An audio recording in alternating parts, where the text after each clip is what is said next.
que es la monitorización en anestesia. Pues. Ya es una parte fundamental que nosotros realizamos dentro de sala de operaciones para poder conocer o saber el estado de nuestro paciente. ¿No? La anestesia habitualmente, una consulta chicos, ¿han hecho las divisiones de los tipos de anestesia? Yanela, Mm, no, doctor, todavía.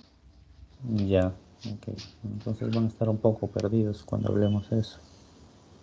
Ya, entonces acá vamos a ver esto. Ya, entonces, cuando nosotros hablamos de anestesia, tenemos que hacer una división. La anestesia, ah, como quizás ustedes tengan conocimiento o hayan visto o hayan escuchado de repente en sus rotaciones que hayan ido a los hospitales, han visto de que hay varios tipos, ¿no? Hay unos en los cuales se los duerme al paciente y se les coloca un tubo y hay otros que se les coloca un dispositivo médico, una aguja en la columna y la anestesia, digamos, no es general, no es total, sino del ombligo para abajo, como nosotros decimos, ¿no? Entonces, es la forma como nosotros vamos a hacer la diferencia o la división de la anestesia, ¿no? Nos vamos a dividirlo en dos o quizás tres grandes grupos. La anestesia general, la anestesia regional y la anestesia combinada, ¿no? Como vemos acá en este gráfico que hemos hecho eh, para nosotros o ustedes puedan entender para que ustedes puedan entender la división, ¿no? Entonces tenemos una anestesia general. La anestesia general que es eminentemente el paciente está dormido y se le puede colocar un dispositivo a través de la boca que va hacia los pulmones. En este caso puede ser un tubo endotraqueal, puede ser una máscara laringea, un tubo nasotraqueal, etcétera, ¿no? Entonces podemos colocar esto. Y la anestesia regional en el cual el paciente no está totalmente dormido, y solamente nos encargamos de bloquear ya sea un plexo o a nivel de la médula espinal para que el paciente sea operado satisfactoriamente, ¿no? La anestesia general es lo que ustedes conocen generalmente, ¿no? En esto podemos dividir en dos tipos, que viene a ser la inhalatoria, usamos los anestésicos inhalatorios. La cabeza, pues de repente ustedes han escuchado alotano, que es lo más frecuente antiguamente que se usaba, ahora ya no se usa. Y bueno, Ceborane, Enflorane, todos estos que vienen a ser nuestros anestésicos inhalatorios.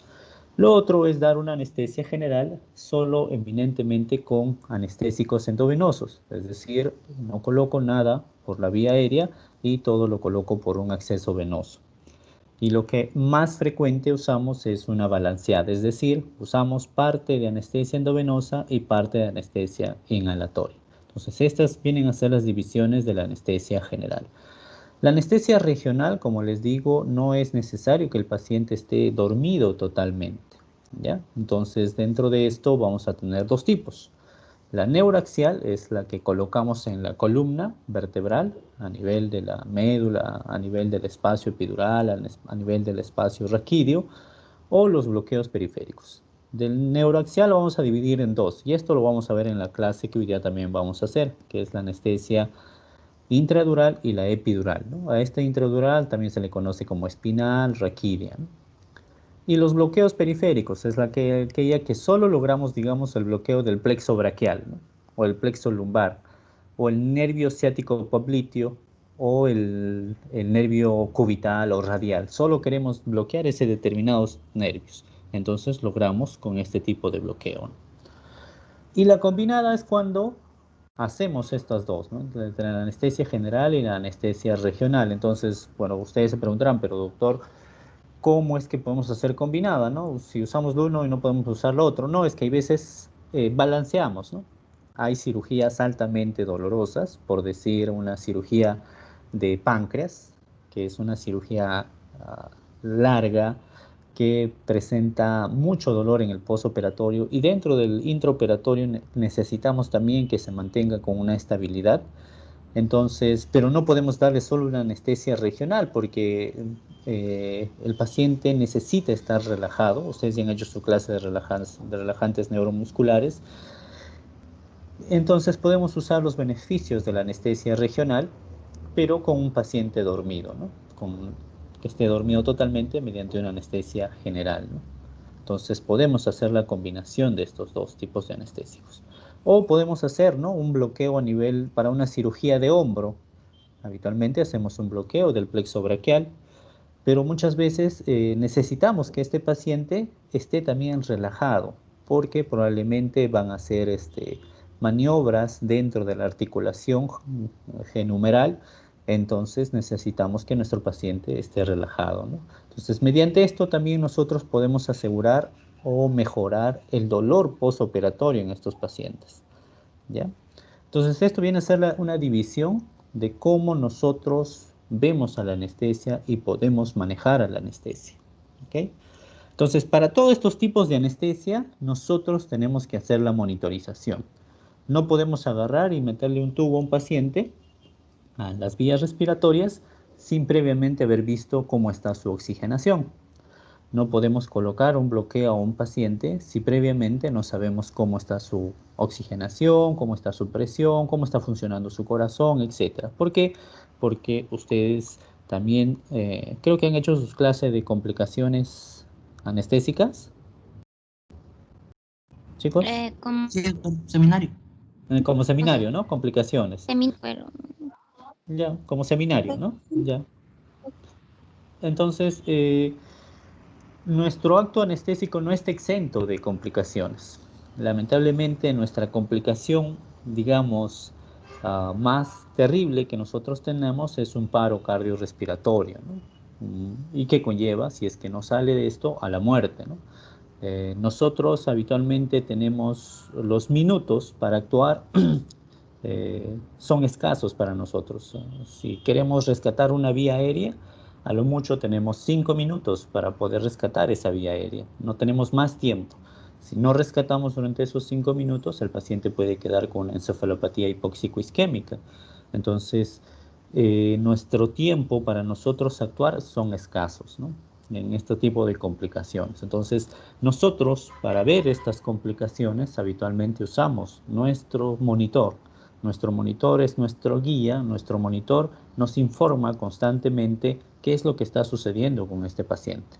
Podría haberse realizado una excelente cirugía, por decir las cirugías abdominales más grandes o las cirugías de cráneo, los bypass carotidios a nivel del cerebro, pero si no se ha tenido una buena monitorización del paciente, puede quedar con un trastorno postoperatorio, ¿no? Entonces, la monitorización dentro del acto anestésico es algo fundamental. Ahora, ¿en qué se basa la monitorización? La monitorización es, pues, manejar nuestros signos vitales, ¿no?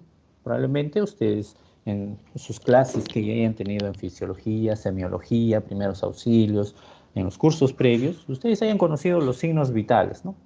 Los signos vitales básicos que nosotros conocemos son la presión arterial, el pulso, la frecuencia respiratoria, la temperatura. Nosotros dentro de sala de operaciones monitorizamos eso, pero de una forma continua. Ahora, ¿por qué no es importante la monitorización anestesia? Porque nosotros queremos mantener la homeostasis del paciente durante la cirugía. Queremos que su corazón, su cerebro, sus pulmones, sus riñones sigan funcionando como antes del acto quirúrgico. Nos interesa monitorizar las funciones vitales y el objetivo final es la seguridad del paciente y una buena calidad de la anestesia. El paciente tiene que salir tal cual ha ingresado a sala de operaciones y el paciente no tiene que presentar disconfort de lo que ha sucedido en sala de operaciones. ¿De qué nos sirve que un paciente ingrese a operarse de una vesícula cuando dentro del acto quirúrgico el paciente tiene recuerdos de esto, ¿no? Y estos recuerdos probablemente le traigan al paciente un trastorno psiquiátrico, un trastorno psicológico, trastornos de ansiedad a la cabeza. Entonces, tenemos que buscar esto dentro de nuestro acto anestésico y para eso nos sirve la monitorización en anestesia.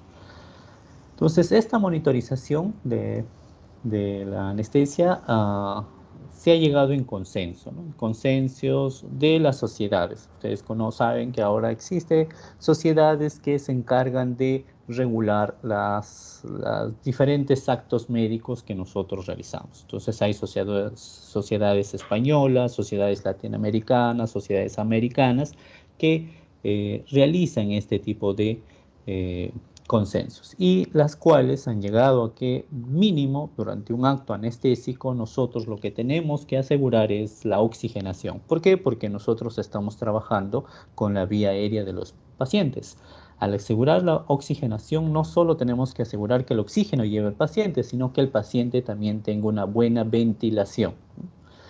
Y con esto también debemos asegurar que nuestro paciente tenga una circulación adecuada. Entonces, con circulación hablamos de la frecuencia cardíaca, la presión arterial, la presión de perfusión, etc. Entonces, estos tres parámetros deben ser monitorizados en todo tipo de paciente que ingresa a sala de operaciones. Con estos parámetros, nosotros podemos evaluar y decidir si el paciente está presentando alguna complicación dentro de sala de operaciones.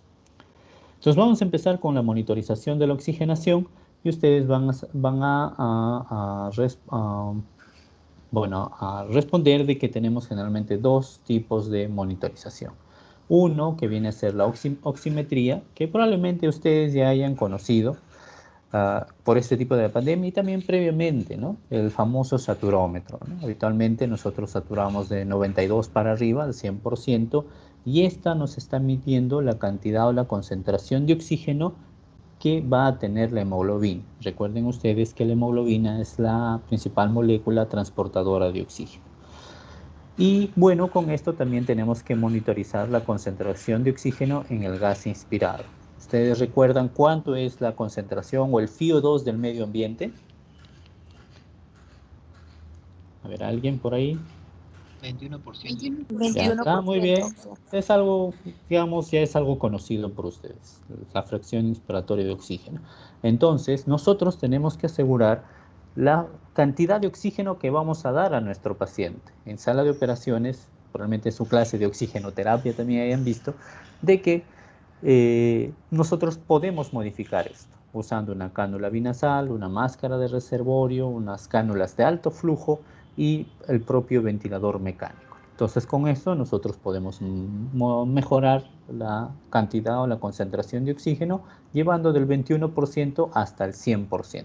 Lógicamente que usar exceso de oxígeno, como es el 100%, no es bueno, ¿no? Es perjudicial. Entonces, eso lo vamos a ver en la clase de ventilación mecánica, ¿no? Entonces, la oximetría es esto, ¿no? Lo que ustedes ya conocen, han visto, de repente tienen su pulso oxímetro ahí digital. Nosotros usamos esto en sala de operaciones, pero de una forma continua, ¿no? Nos interesa saber la saturación y, bueno, por defecto también acá nos sale la frecuencia de pulso, ¿no? Y acá recordar esta famosa curva, ¿no? La curva de disociación de la hemoglobina, ¿no? Entonces, conocer cuándo el oxígeno pasa de una zona de poca cesión del oxígeno a una mayor cesión, ¿no? Y esto va a depender de ciertos factores, ¿no? Como el pH, la cantidad de CO2, la temperatura. Gracias a esto nosotros tenemos la saturación, ¿no? Pero en realidad lo que nosotros necesitamos muchas veces de forma más precisa es la presión de oxígeno, ¿no? La presión de oxígeno es con la cual va a saturar a esta molécula de hemoglobina para darnos la saturación. Entonces, muchas veces, por decir, podemos tener una oximetría adecuada, por decir 95, 94, pero con una presión de oxígeno baja, ¿no? Pues si ustedes se dan cuenta, la curva de arriba, a partir de la media, no es tan echada, ¿no? Es más, digamos, un poco, no es tan pendiente, ¿no? Es un poco más echada. Entonces podemos tener una saturación o una presión de oxígeno de 80, pero el paciente puede estar saturando 95, 94, ¿no? Entonces, inicialmente nos puede servir la saturación, pero lo que nos interesa en fondo va a ser la presión arterial de oxígeno. ¿Y cómo nosotros obtenemos la presión arterial de oxígeno? Mediante un AGA. Entonces la monitorización muchas veces de cirugías grandes o complejas, también implica el uso de análisis de gases arteriales. ¿Ya? Y esto lo hacemos dentro de sala de operaciones. ¿Ok? Muy bien, hemos visto la oximetría y acá en este cuadro también nosotros vemos cómo estamos monitorizando la concentración del oxígeno, ¿no? Nosotros acá, bueno, es todas las partes de un ventilador, bueno, que lo vamos a ver más adelante, pero acá estamos viendo cuánto del FiO2 le estamos dando a este paciente. En este caso monitorizamos que le estamos dando un 95%. Ahora, en la actualidad las máquinas bueno, las máquinas siempre han mezclado, ¿ya?, el oxígeno con el aire medicinal. El problema es de que muchos hospitales no tienen el aire medicinal y solo dan oxígeno. Y dan oxígeno pues en concentraciones altísimas, al 95 al 100%. Esto viene a ser deleterio para los pacientes. Ustedes saben que el oxígeno produce daño a los hilos respiratorios, a las células respiratorias, a la mucosa respiratoria, y esto podría predisponer más adelante, por decir, a atelectasias dentro del acto quirúrgico. Hemos monitorizado la oxigenación, ¿no? La cabeza, nuestro saturómetro y nuestra presión arterial de oxígeno. Ahora vamos a monitorizar la ventilación. ¿Y cómo monitorizamos la ventilación? Con los productos de desecho del metabolismo de nuestro organismo. ¿Y cuál es el producto de desecho de la respiración celular? Viene a ser el CO2. El CO2 es el principal producto de desecho. ¿Cómo se transmite a nivel del torrente sanguíneo el CO2? Principalmente como bicarbonato. Entonces, este bicarbonato, por un efecto químico, llega a nivel de los alveolos y, bueno, a nivel de torrente sanguíneo alveolar, capilar alveolar, y nuevamente se convierte en CO2 y agua, ¿no? Y este CO2 es lo que nos va a nosotros interesar, porque con este vamos a ver la ventilación que existe en nuestro paciente o en el aparato respiratorio. Entonces vamos a tener dos términos que vienen a ser la capnografía y la capnometría. ¿Cómo vamos a nosotros monitorizar este CO2? También nos interesan los volúmenes pulmonares, ¿no? Ya sea en un paciente con anestesia general. Por decir, un paciente que pesa 20 kilos y yo le doy de volumen 1 litro, 1000 mililitros, está mal, porque este volumen no es adecuado para este paciente. Caso contrario, ¿no? Tengo un paciente de 80 kilos, adulto, y le doy de volumen respiratorio, 100 mililitros. Entonces este volumen no es el adecuado también. Entonces tenemos que monitorizar este volumen con el cual estamos ingresando o nuestro ventilador mecánico está dando a nuestro paciente. Entonces también es otro parámetro que tenemos que evaluar. Y la presión de las vías aéreas. Probablemente ustedes hayan escuchado los famosos neumotórax, ¿no? Entonces, si nosotros le estamos dando un volumen a un paciente, este volumen con que ingresa no es algo fisiológico, ¿no? Le estamos dando con una presión positiva, eso también lo vamos a ver en ventilación mecánica, le estamos dando una presión positiva dentro de nuestras vías aéreas, ¿no? Estamos inflando un globo con mucha presión, y si lo inflamos con mucha presión, revienta. Entonces, lo mismo pasa con nuestros pulmones. Al ingresar el aire a nuestros pulmones, ingresa con presión. Y si le colocamos mucha presión a este pulmón, puede también romperse y producir el neumotórax. Y es por eso que también nosotros tenemos que monitorizar la presión en las vías aéreas. Entonces vamos a ver este término, ¿no? ¿Qué es la capnografía y qué es la capnometría? Entonces, un ratito, está observando.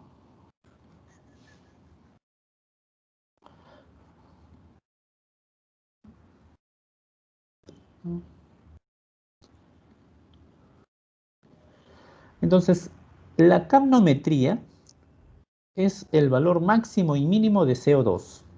Acá, por decir, esto viene a ser la capnometría, valor de 35.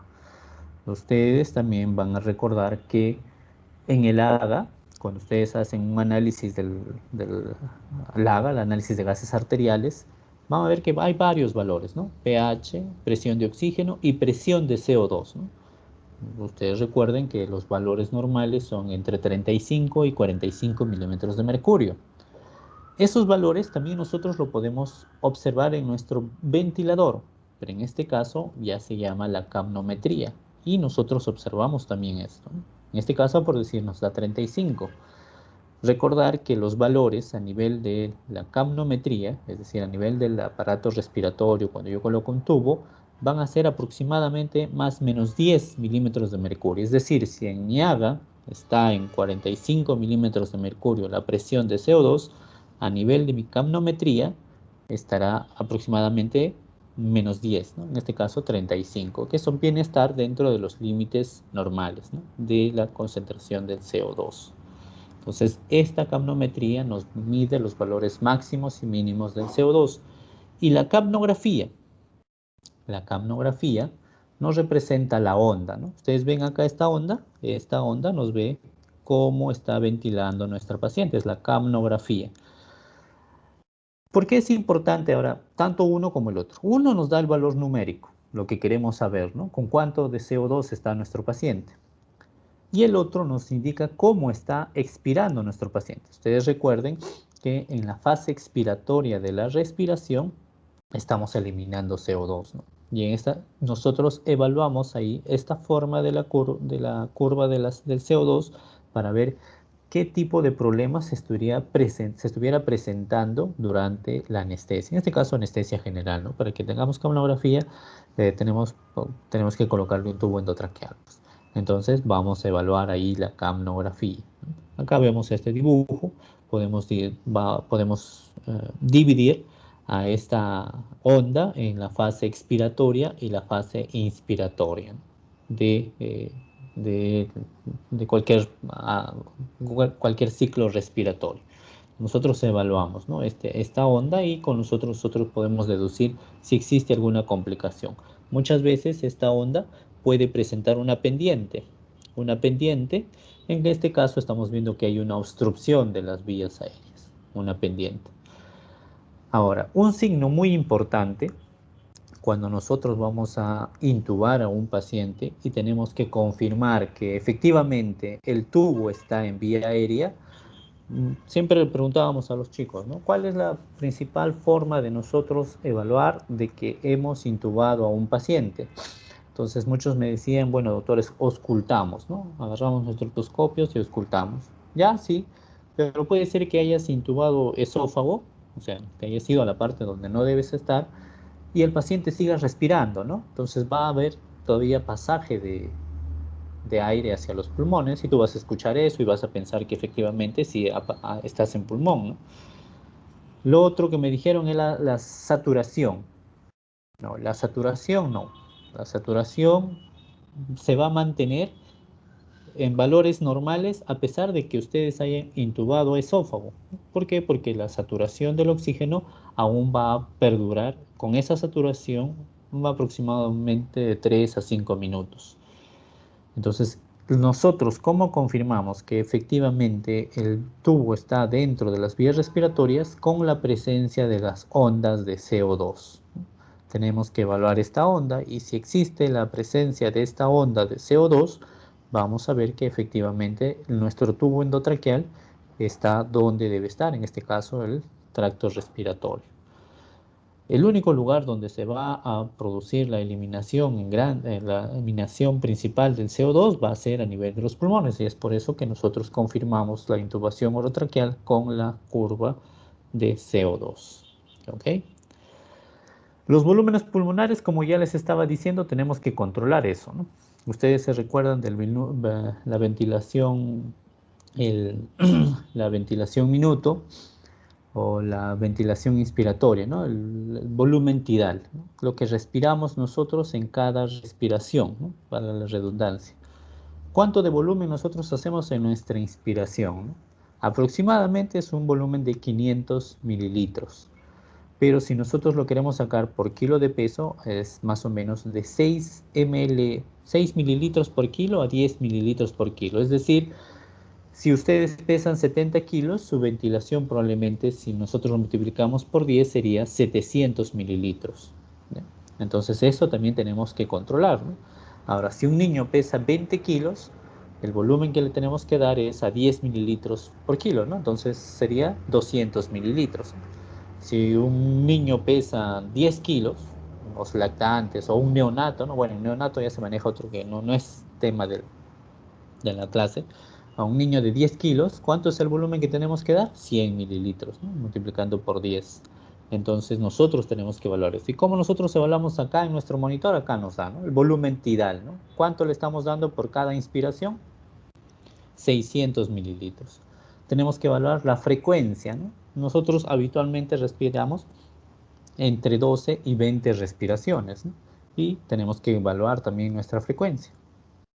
Y si nosotros multiplicamos el volumen tidal por la frecuencia, vamos a tener el volumen minuto, ¿no? 600 por 12, 7.2 litros, ¿no?, que le estamos dando en un minuto.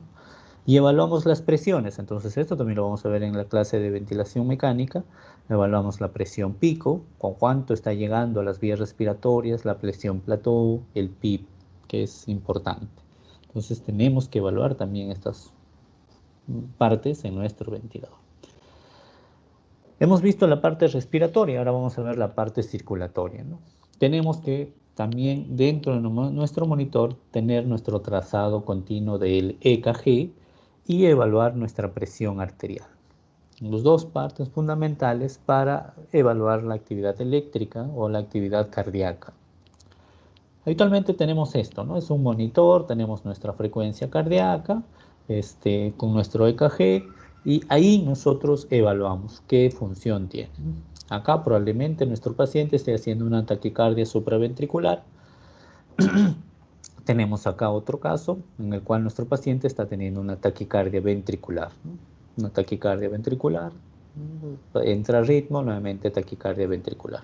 Entonces nosotros dentro de sala tenemos que tener nuestro monitor de EKG, porque con esto vamos a evaluar la actividad eléctrica, ¿no?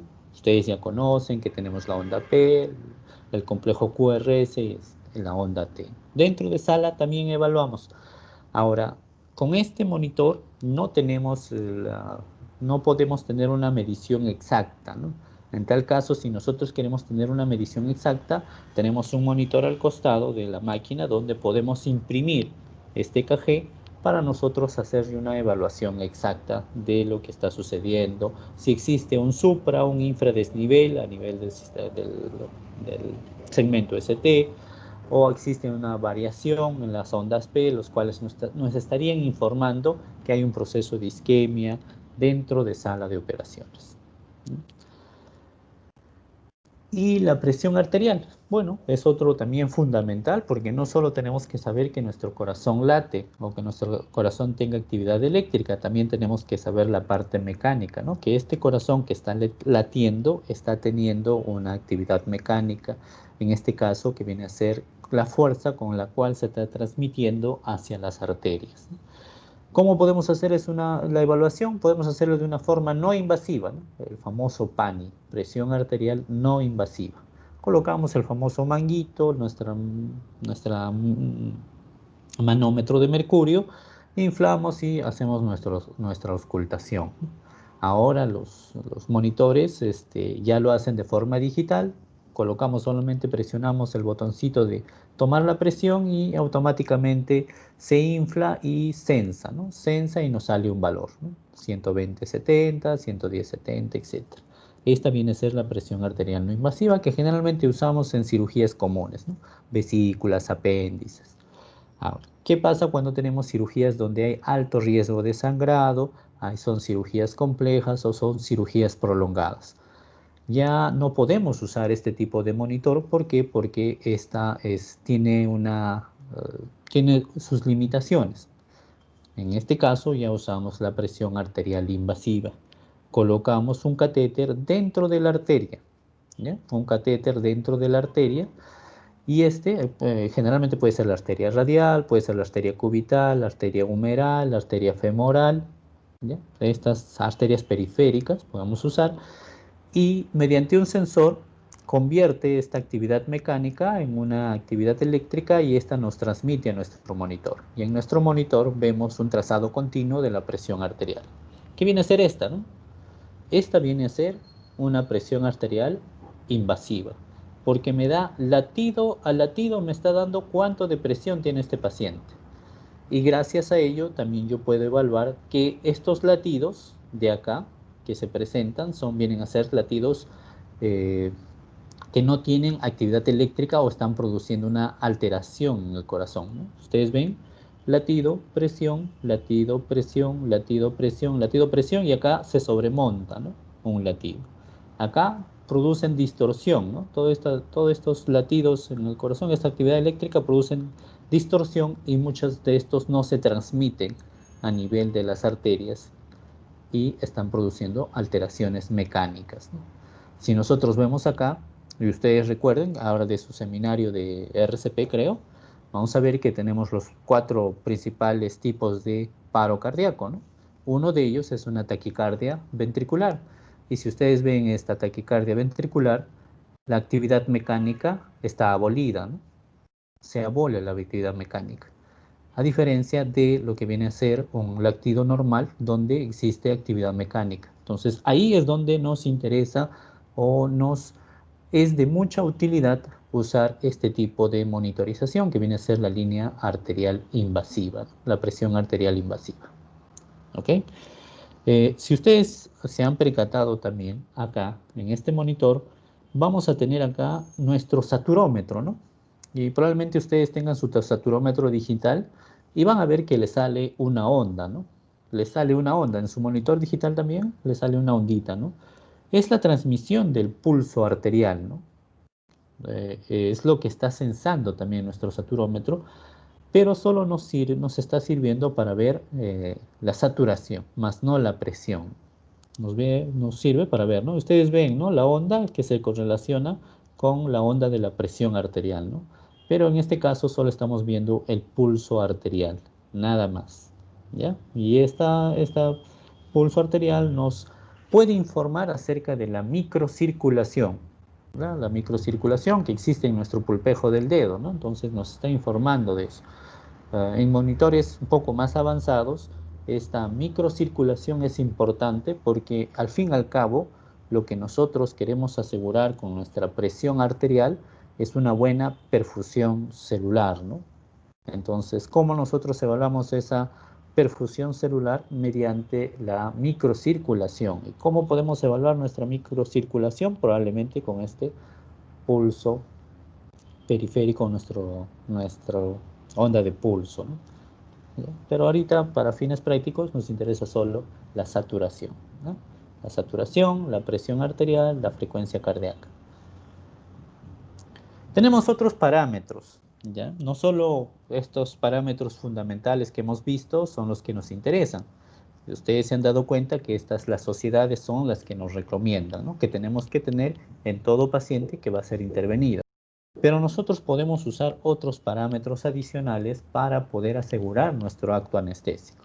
Ustedes en su clase de relajación neuromuscular habrán visto que estos producen un bloqueo, ¿no? Un bloqueo de la actividad motora, sobre todo en la placa mioneural. Están produciendo ahí el bloqueo.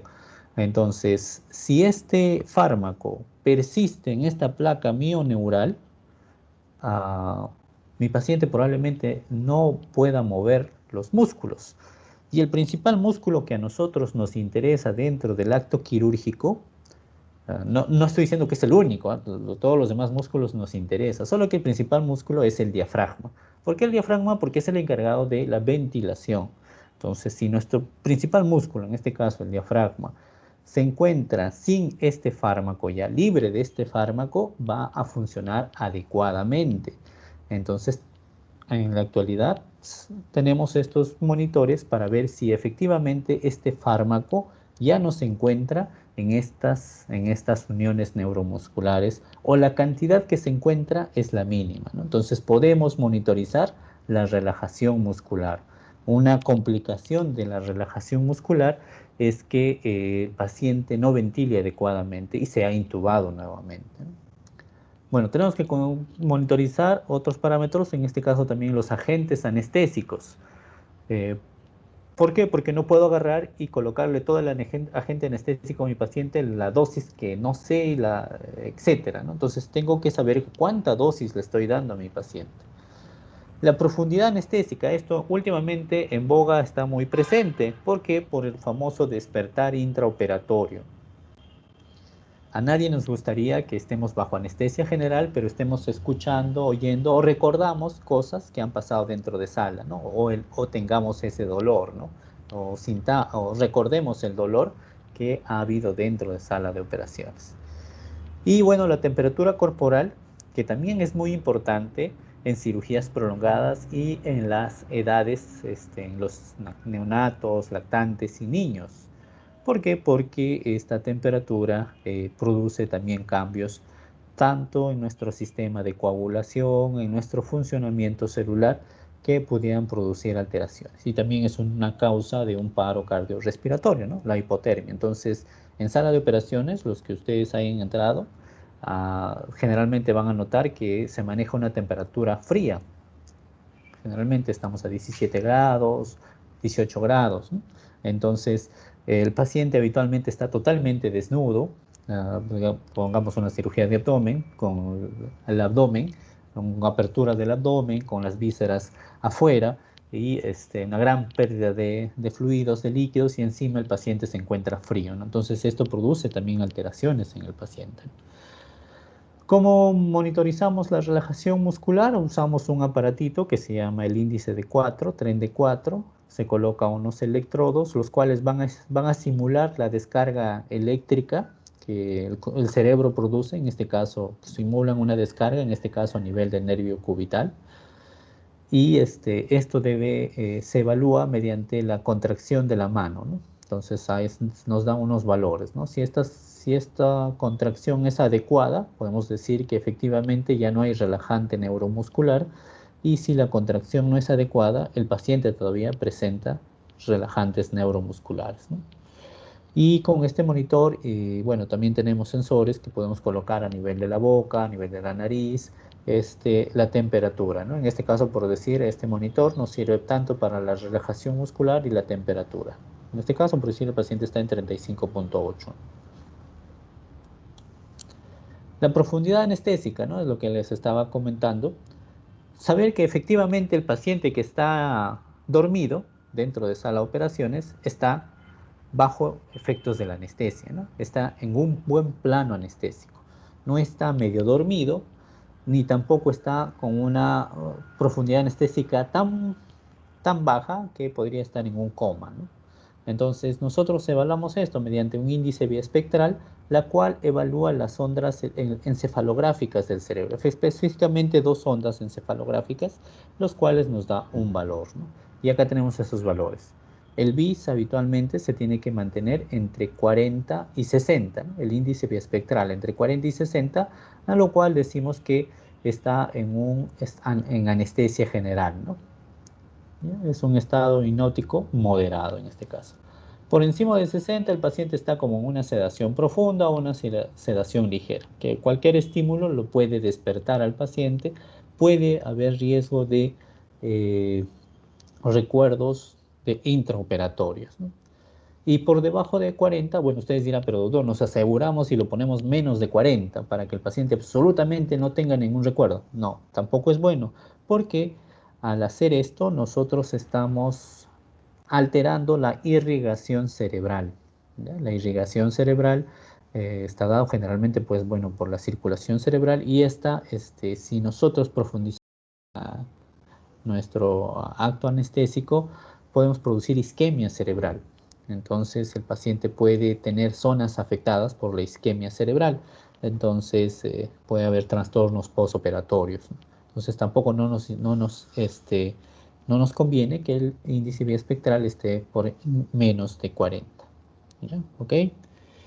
Entonces, todos estos son los valores que nosotros evaluamos, o son los valores que nosotros tenemos que tener en cuenta en todo acto anestésico. El EKG, la oximetría, la capnometría, la temperatura, la presión arterial, la capnometría, la saturación y bueno, la frecuencia, ¿no? Esto sería parte de lo que viene a ser monitorización. ¿Alguna pregunta, muchachos?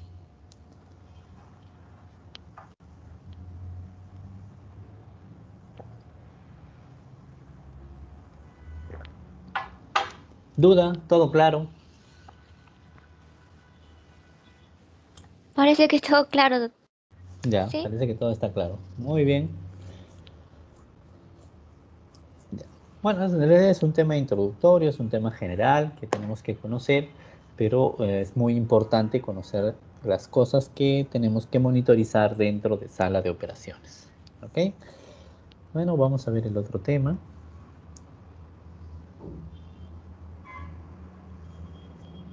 No, esto no es.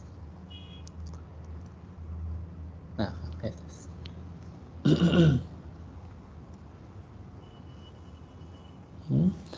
Entonces vamos a ver una parte de lo que desde la anestesia, ¿no? Ya como en el inicio les estaba manifestando, eh, hemos dividido la anestesia general, combinada, regional. Dentro de esta regional vamos a ver la neuroaxial y las de bloqueos periféricos. Pero dentro de esta neuroaxial vamos a ver a la epidural. Y bueno, de paso, como vamos a estar cerca de este espacio, vamos a ver la intradural, la espinal y la raquídea, ¿no? Entonces, esta neuroaxial se va a dividir en estas dos. Entonces, hay que diferenciar estos dos tipos de anestesia porque no es lo mismo.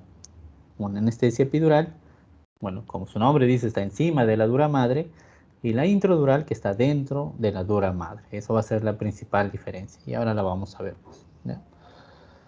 El bloqueo neuroaxial se logra mediante la introducción de soluciones a la especie epidural, ¿no? Y se logra un bloqueo de la conducción nerviosa, ¿no? A nivel de la médula espinal, que es lo que nosotros queremos hacer, ¿no? Que el impulso doloroso no sea transmitido hacia la médula y de la médula hacia el cerebro, ¿no? La porción del tálamo, que es la parte donde se encarga de codificar lo que viene a ser el dolor, ¿no? Entonces, esto es lo que nosotros queremos. Entonces, recordemos, es parte de anatomía, que nuestra columna está dividida, ¿no? Por las vértebras cervicales, torácicas, lumbares, sacras, ¿no? Y coxígeas, ¿no? Tiene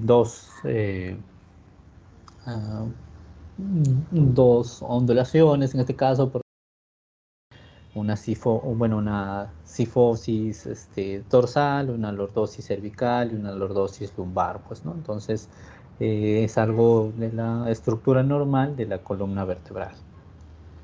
Y esta columna vertebral se encarga de proteger la estructura más importante, que viene a ser la médula espinal. Esta médula espinal es la que está llevando tanto información del cerebro hacia las vías periféricas como que de las vías periféricas hacia lo que viene a ser hacia el cerebro, ¿no?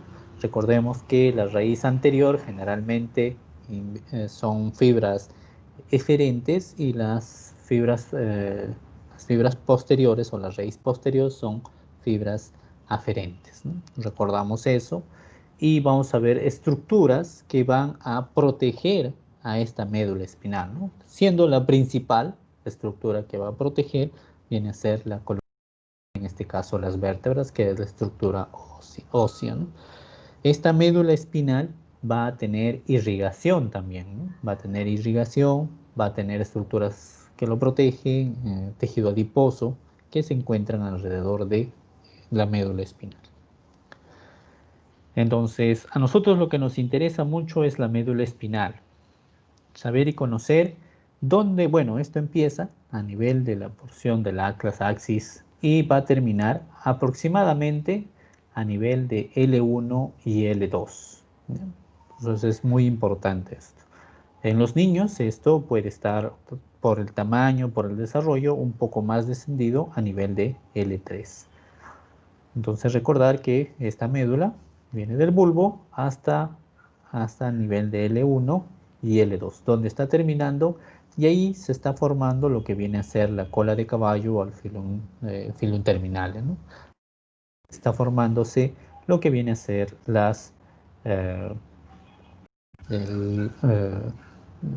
esta está conteniendo las raíces nerviosas, pues lumbares, sacras, ¿no? Y coxígeas.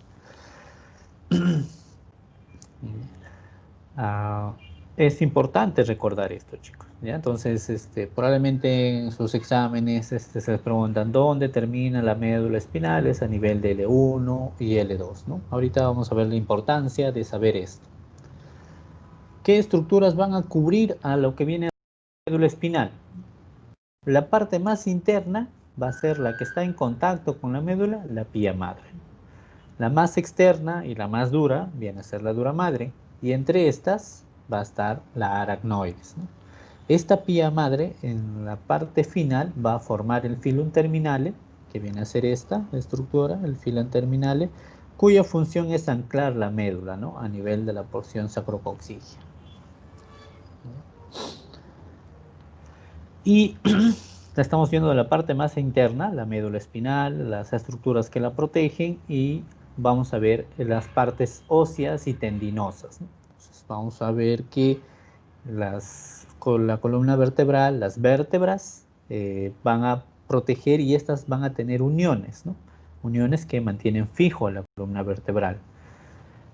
Empezando por acá, esta viene a ser los cuerpos vertebrales, y estos cuerpos vertebrales en la parte anterior va a estar formada por el ligamento longitudinal anterior, y la parte posterior por el ligamento longitudinal posterior. Acuérdense esto. La parte anterior, bueno, ligamento longitudinal anterior; la parte posterior, ligamento longitudinal posterior. Acá las vértebras van a tener sus apófisis transversas, sus apófisis espinosas, ¿no? Entonces esto también va a dar cabida a los nombres, ¿no? Las apófisis espinosas, en la parte posterior de estos va a haber el ligamento supraespinoso, ¿no? Une las partes supraespinosas. Entre cada apófisis espinosa va a haber un ligamento interespinoso, ¿no?, un ligamento interespinoso. Y la parte anterior de estas apófisis espinosas va a haber el ligamento amarillo o el ligamento flavum, ¿no? La función, ¿no? La función de estos ligamentos longitudinal anterior y ligamento longitudinal posterior es unir los cuerpos vertebrales, ¿no? Este ligamento supraespinoso va a abarcar desde la C7, que es la vértebra más prominente, hasta la porción sacra. Y bueno, esta va a delimitar, con estos ligamentos van a limitar este espacio donde se encuentra la médula, ¿no? Y con eso nosotros vamos a determinar cuáles vienen a ser los límites para nuestro espacio epidural, ¿no?, que es lo que nosotros queremos conocer, porque es ahí donde nosotros vamos a colocar la anestesia epidural. Entonces, acá vamos a ver, recordar, ¿no?, un gráfico. Vamos a tener el cuerpo vertebral, las apófisis transversas y las apófisis espinosas, ¿no?, del cuerpo vertebral. Y vamos a determinar que este viene a ser el espacio epidural, ¿no? Este espacio epidural se va a encontrar encima de la dura madre, ¿no? Acá está la dura madre, entonces se encuentra encima. ¿Y quiénes van a delimitar este espacio epidural? Uno, en la parte anterior se va a encontrar el ligamento longitudinal posterior, ¿ya? Este espacio epidural va a estar delimitado en la parte anterior por el ligamento longitudinal posterior. En la parte posterior de este espacio epidural va a estar delimitado por el ligamento amarillo o ligamento flavum. Bueno, las partes laterales van a estar dadas por los agujeros de conjunción, por las láminas del espacio epidural. Entonces vienen a ser estos los ligamentos que están delimitando este espacio epidural. Entonces ahí vamos a tenerlo. Los límites posteriores está dado por el ligamento amarillo, la superficie anterior de las láminas, las apófisis articulares. El límite anterior está dado por el ligamento longitudinal posterior. Acuérdense, chicos, en el examen va a venir. El límite anterior va a estar dado por ligamento longitudinal anterior. ¿Verdad o falso? Falso, porque está dado por el ligamento longitudinal posterior. Los cuerpos vertebrales, los discos intervertebrales, ¿no? Bueno, los límites laterales, agujeros y pedículos interventriculares. El límite interno por la dura madre y va desde el agujero occipital hasta la región caudal, ¿no? Entonces, estas vienen a ser los límites del espacio epidural, ¿no? El espacio epidural nunca ingresa acá a la médula, por si acaso. Siempre estamos por fuera de la médula. La parte interna está dada por la dura madre, y en los límites de la parte externa, ya hemos visto, ligamento longitudinal posterior, ligamento amarillo, por acá están los agujeros de conjunción, las apófisis articulares, etc. Ahora, este espacio epidural, como ustedes se dan cuenta, está ocupado por venas, por grasa también, ¿no? Tejido celular subcutáneo. Pero hay zonas que no están ocupadas por esto, por grasa ni por nervios, sino es un espacio virtual, ¿no? Que es un saco dural que está apoyado sobre los cuerpos vertebrales, los pedículos, las láminas y el ligamento amarillo. Este espacio epidural va a tener una distancia, ¿ya? A nivel cervical viene a ser de 1.5 a 2 milímetros, ¿ya? Milímetros. A nivel torácico, 3 a 5 milímetros. Y a nivel lumbar, de 5 a 6 milímetros. Es por eso que generalmente nosotros cuando colocamos una anestesia epidural, lo colocamos a nivel lumbar, porque hay un mayor espacio. Pero la anestesia epidural puede colocarse a nivel cervical, a nivel torácico, a nivel lumbar y hasta a nivel sacro, ¿ya? Podemos colocar la anestesia epidural en toda la estructura de la médula de la columna vertebral. ¿Por qué? Porque nunca llegamos a romper la dura madre. En la anestesia epidural solo nos estamos quedando en el espacio epidural, ¿ya? Nos estamos quedando acá. Y si nosotros lo vemos por resonancia magnética, vamos a ver dónde se encuentra el espacio epidural, ¿no? En un corte transversal, estos puntitos, estos vienen a ser el espacio epidural, ¿no? Ese blanquito viene a ser grasa, ¿no? Como hemos dicho, hay zonas donde el espacio virtual tiene un espacio, pues, ¿no? En este caso viene a estar ocupado por grasa, ¿no? En un corte longitudinal vamos a ver esto, ¿no? Miren acá, esto viene a ser este blanco donde se encuentran los puntitos, vienen a ser el espacio epidural, ¿no? En estas partes estrechas probablemente ahí sea un espacio virtual, pero acá sí es un espacio real, ¿no? Ahí estamos viendo, ahí hay contenido y es grasa, probablemente también haya venas, ¿no? Este es nuestro espacio virtual y es ahí donde nosotros queremos llegar con nuestra anestesia epidural, con nuestra aguja, ¿no? Llegamos acá. Ahora, si nosotros vemos, vamos a ver los límites, ¿no? Acá vamos a tener a la dura madre. La dura madre, en la parte posterior, esto probablemente sea el ligamento amarillo. Ligamento amarillo, ¿no? Acá se encuentran las apófisis espinosas, acá se encuentra el ligamento interespinoso y probablemente este sea el ligamento supraespinoso, ¿no? Acá es la porción lumbar, como les manifesté, este es el lugar donde hay mayor espacio, de 3 a 5 milímetros, es un gran espacio. Igual tenemos acá los límites, la dura madre. En la parte posterior vamos a tener acá el ligamento amarillo, ¿no? Acá hay un espacio virtual, ¿ves? ¿No? No se nota acá tejido graso, ¿no? Solo acá se nota.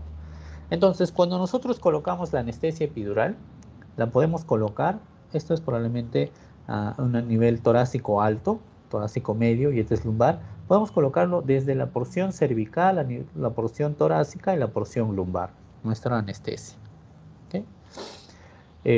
Pero solo tenemos que llegar acá, no debemos atravesar la dura madre. Entonces ustedes dirán, pero doctor, ¿qué pasa si atravieso la dura madre? Habitualmente cuando hacemos la anestesia epidural usamos una aguja grande, digamos una aguja grande, que puede producir la ruptura de esta dura madre. Habitualmente la dura madre no tiene capacidad de regeneración, entonces se puede producir un hueco y es como una tubería, ¿no? El contenido que hay dentro de lo que viene a ser el saco dural es nuestra médula espinal y este líquido cefalorraquídeo, ¿no? Entonces esto es como una cañería, yo le hago un hueco y empieza a chorrear por acá. Entonces el líquido cefalorraquídeo puede salir por ese agujero, ¿ya? Puede salir por ese agujero y si ustedes recuerdan las funciones del líquido cefalorraquídeo a nivel del uh, cerebro, es un amortiguador, ¿no? Es un amortiguador de cuerpo. Entonces, el paciente, cuando se ha producido esto, que es una complicación, siente dolor de cabeza, ¿no? Dolor de cabeza, dolor de cabeza, dolor de cabeza, ¿no? Entonces, es una complicación, ¿no?, que debe presentarse. Ahora, sí se puede colocar anestesia acá, ¿no? Lo que estamos viendo ahorita, la anestesia epidural, es solo quedarnos en este espacio, ¿ya? Solo quedarnos en este espacio. Pero sí se puede colocar anestesia acá. Entonces ahí viene la terminología de la anestesia espinal, la anestesia raquídea o la anestesia intradural. Entonces, esa anestesia sí se puede colocar acá a nivel de este espacio, pero la aguja con que se hace este procedimiento ya no es la misma con la que se coloca acá. Viene a ser una aguja muy fina, ¿no? Una aguja muy fina, casi del tamaño del diámetro de un cabello, debe ser muy fina para que la rotura que se ha producido sea insignificante. Es más, esta aguja no produce una rotura, sino produce como una liberación de las fibras de la dura madre que le permiten ingresar y colocar el anestésico y retirar y no producir ningún agujero dentro de la dura madre. Ahora, la anestesia raquídea no se puede colocar en toda la columna vertebral, ¿ya? Hemos visto que la anestesia epidural sí. Con anestesia epidural podemos colocar a nivel cervical, lo podemos colocar a nivel torácico, lo podemos colocar a nivel lumbar. ¿Por qué? Porque nunca produzco la ruptura de la dura madre. Pero la anestesia raquídea la tengo que colocar por abajo de L2 y L3. Entonces ahí va la pregunta. ¿Por qué ustedes creen que tengo que colocar la anestesia raquídea por abajo de L2 y L3? A ver, alguien que levante la manito.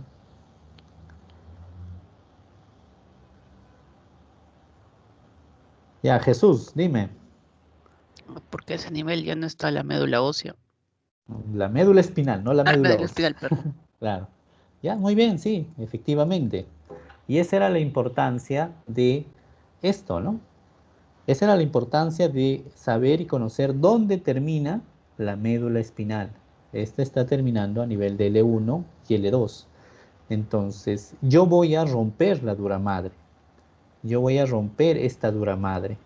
Entonces, si yo rompo por encima, bueno, un agujero muy minúsculo, ¿no? Pero la aguja va a ingresar. Si yo ingreso por encima de L1, ¿no? O L2, digamos, L2, ingreso por acá, a nivel T10, T9, T8, lo que sea, me voy a encontrar con la médula y puedo producir una lesión en la médula.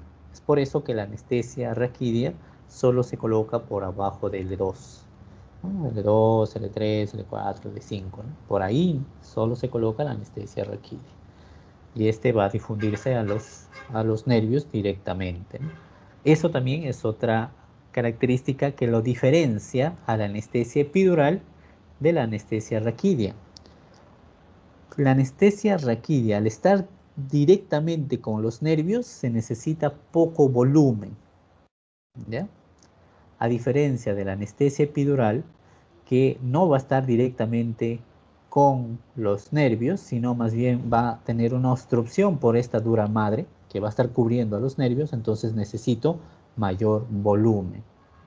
Habitualmente para la anestesia raquídea, el volumen que yo necesito es 2 centímetros, 3 centímetros cúbicos, ¿no? De volumen de líquido. A diferencia, para la anestesia epidural, yo necesito 15 centímetros, 20 centímetros cúbicos del anestésico, ¿no?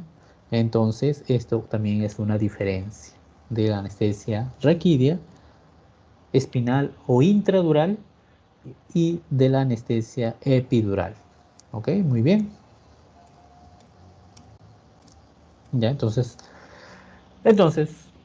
es un gráfico, un corte transversal y para ver todos los planos que yo debo atravesar cuando voy a colocar la anestesia epidural. También válido para la anestesia raquídea, ¿no? Siempre voy a atravesar la piel, ¿no? Rompo la piel, luego me encuentro el tejido celular subcutáneo, luego de esto me encuentro el ligamento seguido del ligamento interespinoso y ahí me encuentro al ligamento amarillo. Paso todas las estructuras y llego al espacio epidural. Este espacio epidural tiene tejido graso y tiene venas. Tiene tejido graso y tiene irrigación, ¿no? Tiene venas. Y ya una vez de esto tenemos acá a la dura madre, al lugar que en la anestesia epidural no quiero romper, pero en la anestesia raquídea sí, debo romper, atravesarla, ¿no? Ahora, También ustedes, bueno, probablemente hayan visto qué pasa si yo estoy haciendo mi anestesia epidural, ¿no? Paso tranquilamente todos estos ligamentos, paso, paso, paso, paso, y llego a mi espacio epidural. Pero ya sea por mi inexperiencia, por mi falta de práctica, no me doy cuenta y con mi aguja epidural rompo la dura madre, ¿no? Rompo la dura madre y llego al espacio intradural, ¿no? Y no me doy cuenta y agarro y le pongo el anestésico. Recuerden ustedes que estoy usando un gran volumen, ¿no? Estoy usando 15 a 20 centímetros, ¿no?, de volumen. Entonces, este anestésico que coloque acá no solo se va a quedar en la parte baja, ¿no? Habitualmente cuando nosotros colocamos la anestesia raquídea, habitualmente esta se queda en la parte inferior, generalmente donde hemos colocado a 3 o 4 vértebras más, ¿no? Sube la anestesia raquídea. Pero si yo coloco mi anestesia epidural con ese volumen, que es 15 a 20 cc, esto habitualmente sube, sube, sube, sube, sube, sube y hasta puede llegar hasta el mismo cerebro. Y si llega al cerebro, hacemos un bloqueo total, ¿no?, como si fuera una anestesia general. Los anestésicos que nosotros estamos usando generalmente bloquean los canales de sodio, ¿no? Estos anestésicos locales bloquean los canales de sodio. ¿Y dónde hay abundantes canales de sodio? A nivel del cerebro, pues, ¿no? Entonces, el cerebro ya no hay transmisión de estos canales de sodio y el cerebro se apaga, pues, ¿no? Es un bloqueo total, es una anestesia total. Ahora, ¿qué pasa? Otro. Yo estoy colocando mi aguja epidural y qué casualidad, soy tan piña que le doy a este vaso. Le doy justo a este vaso, ¿no? Entonces, qué piña soy, ¿no? Entonces agarro y no me doy cuenta y le meto todo. Entonces es como estar colocando todo el fármaco dentro a nivel intravascular. Entonces va a ingresar a todo nuestro torrente sanguíneo. Entonces, sí o sí también va a llegar a nuestro cerebro, ¿no? Porque el torrente sanguíneo se distribuye y va a todos nuestros órganos.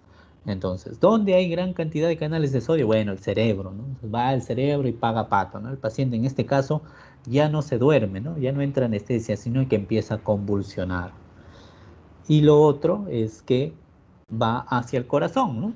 Es otra estructura que tiene una gran cantidad de canales de sodio. Entonces, ¿qué creen que va a suceder cuando lleguen al corazón y bloquee todos estos canales de sodio? Probablemente haya un paro cardiorrespiratorio.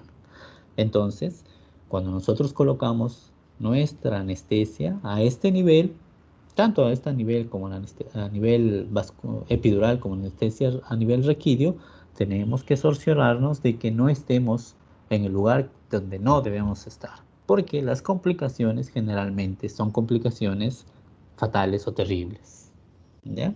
Entonces, tenemos mucho cuidado con eso. Bueno, acá es un dibujo didáctico. Nosotros estamos, un corte transversal, atravesamos acá probablemente la piel, tejido celular subcutáneo, ligamento supraespinoso, ligamento interespinoso.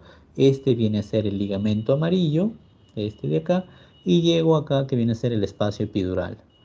Ahí empiezo a colocar mi anestésico, ¿no? Ven acá, esta coloración viene a ser mi anestésico, que se va distribuyendo a nivel de todo el espacio epidural, ¿no? Se distribuye a nivel de todo el espacio epidural y baña las raíces, ¿no? Raíces nerviosas, tanto dorsales como ventrales, ¿no?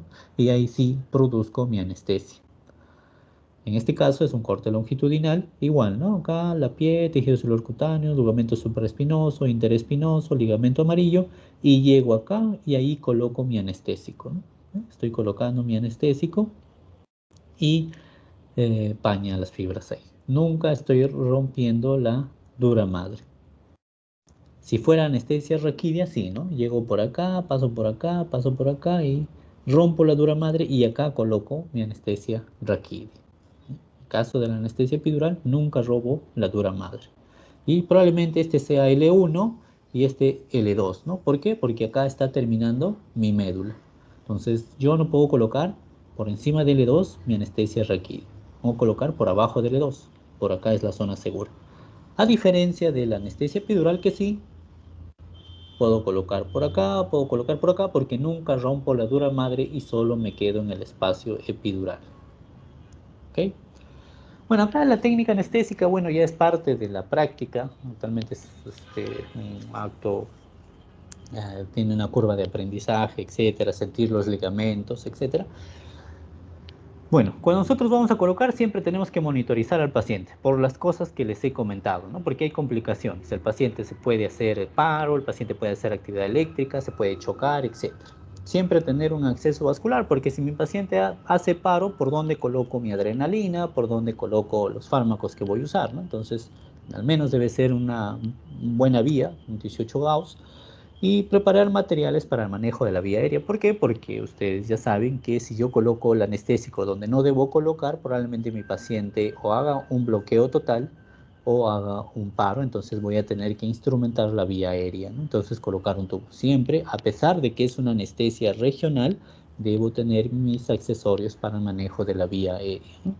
Bueno, hay que medicar al paciente previo al procedimiento, sí, porque el paciente puede sentir dolor, ¿no? Entonces yo agarro y le coloco eh, un poco de sedantes, un poco de analgésicos para que no siente dolor. Estos vienen a ser generalmente todos los materiales para una anestesia epidural, ¿no?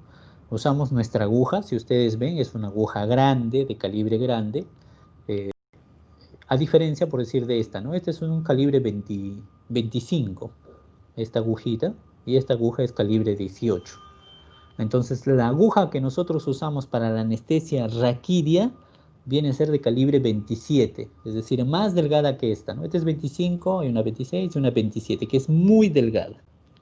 Entonces, usamos esa para la anestesia raquídea. Y esta, que es grande, usamos para la anestesia epidural.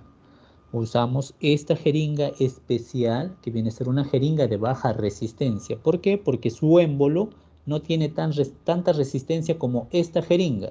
Ustedes probablemente hayan usado esta jeringa y ven que este émbolo es un poco duro, ¿no? No discurre fácilmente por acá, por dentro de la jeringa. En cambio, este émbolo discurre muy fácilmente. ¿Y cómo usamos esto? Para evaluar el lugar donde vamos a colocar, ¿no? Habitualmente se hace una prueba de resistencia donde tratamos de colocar acá aire y al colocarlo al paciente vamos viendo en qué momento el aire ingresa. Y si ingresa el aire estamos en el espacio epidural.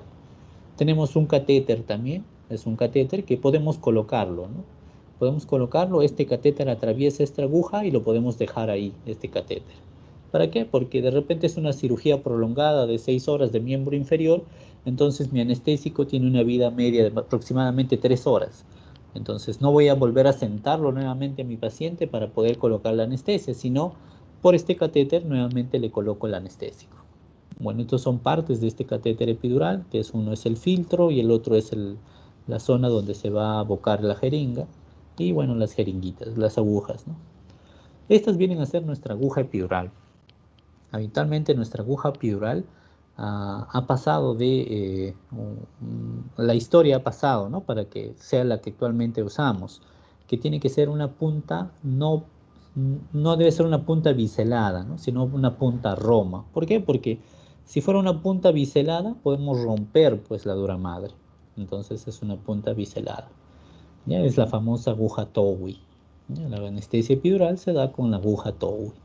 Ahora, si ustedes comparan con estas vienen a ser las agujas para anestesia raquídea. Y la que se usa viene a ser la Whittaker. Solo que acá está muy grande, ¿no? Está grandecida, es extremadamente fina y tiene una punta pues muy delgada. Esta es la que nosotros usamos para la anestesia raquídea, la Whittaker. Bueno, el catéter, como ya les dije, este catéter podemos usarlo. Acá tiene un agujero de separación, tiene unas marquitas que nos dicen cada uno 1 centímetro, ¿no? Acá sería 15 centímetros, acá hay 3 marquitas, ¿no? 1, 2, 3, 15, acá hay 4 marquitas, 20, acá hay 5, 25, ¿no?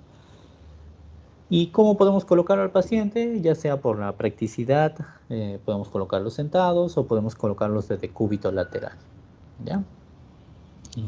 La anestesia, en este caso la anestesia epidural, no va a tener mucha variación. Siempre la vamos va a difundir bilateralmente, ¿no? Tanto para el lado derecho como para el lado izquierdo, ya sea sentado o ya sea en decúbito lateral, ¿ya? En la anestesia epidural. En la anestesia raquídea, sucede algo muy interesante, ¿ya? Nuestros anestésicos tienen una varicidad, ¿ya? Esta varicidad se compara con la varicidad que tiene el líquido cefalorraquídeo. Entonces tenemos un fármaco que es la bupivacaína es ligeramente hipovárica, ¿ya? Entonces quiere decir que esta va a depender de la posición, cómo se la coloquen. Entonces si yo lo coloco sentado, este anestésico va a tender a subir, ¿no? Porque no es muy pesado, la varicidad que tiene es poca, entonces va a ascender un poco, va a ascender. Si lo coloco de decúbito lateral, también solo se va a quedar para la parte superior, ¿no? En este caso, por decir, solo sería para esta pierna superior, ¿no? Ahora, si fuera hiperbárica, es decir, pesa más que el líquido cefalorraquídeo, ya no va a ascender, sino se va a quedar al mismo nivel y hacia abajo. Y en este caso, si fuera decúbito lateral, se va a quedar para la pierna de abajo, pues, ¿no? Va a bloquear solo la pierna de abajo. Este es algo, digamos, una característica de la anestesia raquídea.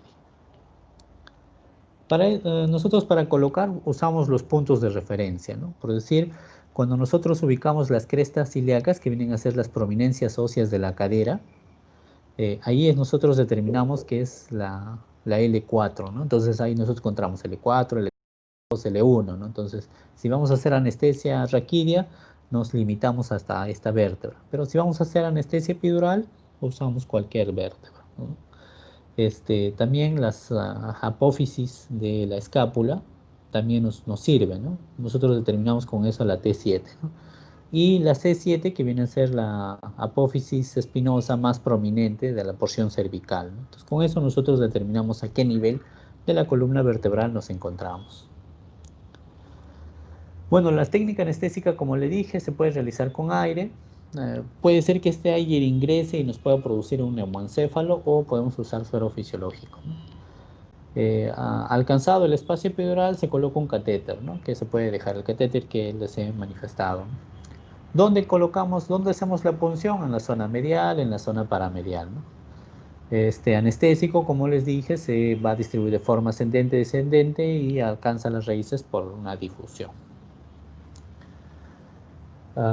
Bueno, esta dosificación de los anestésicos es una regla que se usa para ver cuánta cantidad de anestésico tenemos que colocar, ¿no? Habitualmente, como ya les había manifestado, las dosis son más altas que para la anestesia espinal, ¿no? Raquídea o intradural, ¿no? ¿Por qué? Porque ustedes han visto que acá en la anestesia epidural habitualmente se van a ir por los agujeros, ¿no? El líquido puede escapar por los agujeros también de conjunción. Entonces necesitamos más volumen por eso. Habitualmente las dosis son 0,5 mililitros por anestésico por cada metámera, ¿no? ¿Ustedes cuáles son las metámeras? Creo que ya los tengo. Estas vienen a ser las metámeras, pues, ¿no? Estas vienen a ser las metámeras, ¿no? Realmente, si ustedes se recuerdan, cada segmento de nuestro cuerpo está inervado, ¿no? Por una parte de nuestra médula espinal por las raíces, ¿no? C3, C4, C5, de T1 hasta T12, las porciones lumbares y las porciones sacras, ¿no? Entonces, cuando nosotros queremos bloquear cierta cantidad de metámeras, vamos contando cuántas metámeras tenemos que bloquear y multiplicamos por ya sea cervical, torácico, lumbar o caudal, ¿no? Entonces, esto va mucho en correlación con el tamaño del espacio epidural, ¿no? Ustedes recuérdense que el tamaño cervical es de 1 a 3 centímetros, torácico de 3 a 5, bueno, de 3 a 4 y lumbar de 3 a 5, ¿no? Mayor espacio. Entonces, por eso necesitamos más volumen si nosotros queremos bloquear a nivel lumbar. La técnica, bueno, acá vamos a ver la jeringa de baja resistencia. Nosotros vamos haciendo la prueba de resistencia. Una vez que llegamos al espacio epidural, colocamos un catéter, este catéter que está atravesando este espacio epidural y se está quedando ahí, ¿no? Y ya una vez terminado, colocamos nuestros aditivos de este catéter para poder infundir lo que viene a ser el anestésico. Ahora, vamos a ver la fisiología de la anestesia epidural, ¿no? ¿Cómo se da este bloqueo? Lo que nosotros estamos colocando, este anestésico local, es para el bloqueo nervioso. Entonces, este bloqueo no va a ser igual de todas las fibras.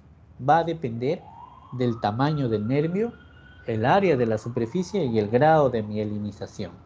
Entonces, este cuadro nos va a resumir esto. Vamos a ver que hay fibras grandes y fibras pequeñas. Las fibras grandes generalmente son las fibras motoras, las que llevan información para el músculo esquelético, sensitiva, tacto, presión, vibración, etc. Estas son fibras grandes, si ustedes comparan 12 a 20 micrómetros, 5 a 12 micrómetros, y están muy mielinizados, ¿no? Tienen bastante mielina porque ustedes saben que la mielina ayuda a que la información sea más rápida. Tenemos otras fibras que también son grandes, ¿no? Las gamma y las delta, ¿no? Tienen de 3 a 6 micrómetros, 2 a 5 micrómetros.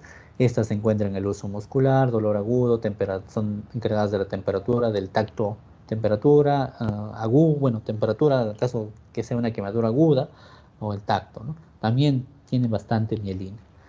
Las fibras B, a nivel preganglionar, ¿no? A nivel preganglionar, también sus fibras ya son más pequeñas y aún presentan mielina, ¿no? Y las fibras C, que son las más pequeñas, de 0,4 a 1,2 micrómetros, no tienen mielina y bueno, su dolor generalmente es el dolor, ¿no? Ese dolor difuso, ese dolor crónico, ese dolor quemante, también se encargan de la temperatura, pero en este caso del dolor de una quemadura de aspecto crónico, ¿no? Entonces, la progresión del bloqueo va a ser por las fibras más pequeñas y que no tengan mielina. Entonces, estas vienen a ser las primeras en ser bloqueadas, ¿no? Las fibras C, las gamma, las delta, las beta y las alfa. Entonces, cuando nosotros colocamos un anestésico, habitualmente la paciente piensa que es el bloqueo inmediato, ¿no? Entonces, nosotros colocamos y la paciente dice, doctor, pero aún estoy moviendo mis piernas. Sí, está bien, vas a poder mover tus piernas, pero de acá a 10 a 15 minutos probablemente ya no vas a poder mover las piernas. Pero doctor, estoy sintiendo todo. Aún puedes sentir, ¿no? Tienes sensación de tacto, de presión, de vibración. ¿Por qué? Porque esto demora en hacer efecto, ¿no? Por el tamaño de la mielina y el diámetro de las fibras, ¿no? Entonces, lo primero que va a sentir la paciente viene a ser la sensación de calor. Luego, probablemente por un bloqueo simpático, acá, va a sentir una hipotensión y un reflejo a la hipotensión va a ser la taquicardia. Y posteriormente a esto de 100 va a tener bloqueo ya muscular, ¿no? Ya sea, y de las fibras de percepción, ya sea de presión, de tacto. Entonces, habitualmente esta viene a ser la secuencia del bloqueo, ¿no? El primero en aparecer debe ser un bloqueo vasomotor, ¿no? Por las fibras simpáticas, también de las fibras C que también tienen, ¿no? La conducción del frío, sensación de calor en las piernas, pérdida de discriminación de la temperatura, luego ya no hay sensación de dolor, pérdida de la sensación táctil, ya va llegando a la parálisis motora, abolición de la sensación de presión y lo último que se pierde es la pérdida de la propiocepción. Entonces esta viene a ser la secuencia del bloqueo, ¿ya? Y el nivel del bloqueo va a estar determinado por el volumen, ¿no? Por la edad también, hay que entender que los niños y los ancianos su espacio epidural es más pequeño. Las embarazadas tienen una presión intraabdominal alta y esta presión intraabdominal se transmite a nivel del espacio epidural y por ende también esta presión está elevada y ahí tienen poco espacio. La posición que varía muy poco o la diseminación del bloqueo. Entonces lo que nosotros queremos bloquear es así, pues las metámeras, ¿no? Si es una cirugía de generalmente una cesárea, tenemos que bloquear hasta T10, ¿no? T10, T9. ¿Por qué? Porque habitualmente las fibras están intrincadas hasta acá. Si van a hacer una cirugía de ombligo, tenemos que bloquear siquiera hasta TC, T8, T7, ¿no? Ahora, puede ser que van a hacer una cirugía de mamas, entonces tenemos que bloquear T5, T6, T4, ¿no? Ahora, también no es solo agarro y sí, puedo bloquear, puedo hacer una cirugía de mamas, ¿no? Pero también hay que ver qué implicancias tiene el bloqueo a nivel de estructuras más superiores, ¿no? Porque por acá vamos a tener nacimiento del plexo simpático, ¿no? El ganglio estrellado. Entonces, si nosotros bloqueamos eso, también vamos a tener efectos a nivel hemodinámicos. ¿Por qué? Porque el sistema simpático se encarga de mantener el tono vascular, ¿no? Y si bloqueamos esto, se pierde el tono vascular, el paciente puede entrar en hipotensión severa. Entonces, estos vienen a ser los efectos cardiovasculares, ¿no? Si tenemos por debajo de T4, el bloqueo es a nivel debajo de T4, bueno, hay una pérdida del tono, hay una vasodilatación, hay un aumento del tono vagal. Estamos bloqueando el sistema simpático, pero queda a cargo el sistema vagal, el sistema parasimpático, por ende hay bradicardia. Hay una vasodilatación arterial, ¿no? Una disminución de la presión un 15%. Si hacemos por arriba de T4, estamos haciendo un bloqueo simpático alto, ¿no? Puede haber una hipotensión profunda y, bueno, también hay un bloqueo simpático esplácnico, ¿no? Vasodilatación esplácnica. A nivel respiratorio hay una disminución de volumen y capacidad vital. ¿Por qué? Porque se está bloqueando también los músculos accesorios de la respiración, ¿no? Entonces, si hay un bloqueo de los músculos accesorios de la respiración, todo el contenido abdominal va hacia la parte de los pulmones y disminuye la capacidad vital, ¿no? El volumen y la capacidad vital. A nivel gastrointestinal, este bloqueo puede producir un bloqueo de las fibras simpáticas esplácnicas, una vasodilatación esplácnica, aumenta el tono vagal. Entonces, ustedes saben que al tocar peritoneo hay un reflejo vagal, ¿no? Y al haber usado una anestesia regional, en este caso una anestesia epidural, este reflejo vagal aumenta aún más. Entonces, la principal complicación de esto viene a ser la bradicardia, ¿no? Entonces, si no se controla adecuadamente esto, llega al paro, pues, ¿no? El paciente. Hay aumento de las secreciones, hay un peristaltismo aumentado. Por ende, por el reflejo vagal puede haber náuseas, hay un peristaltismo gástrico por aumentar el tono vagal, pues, ¿no? Entonces, ¿qué tenemos que hacer?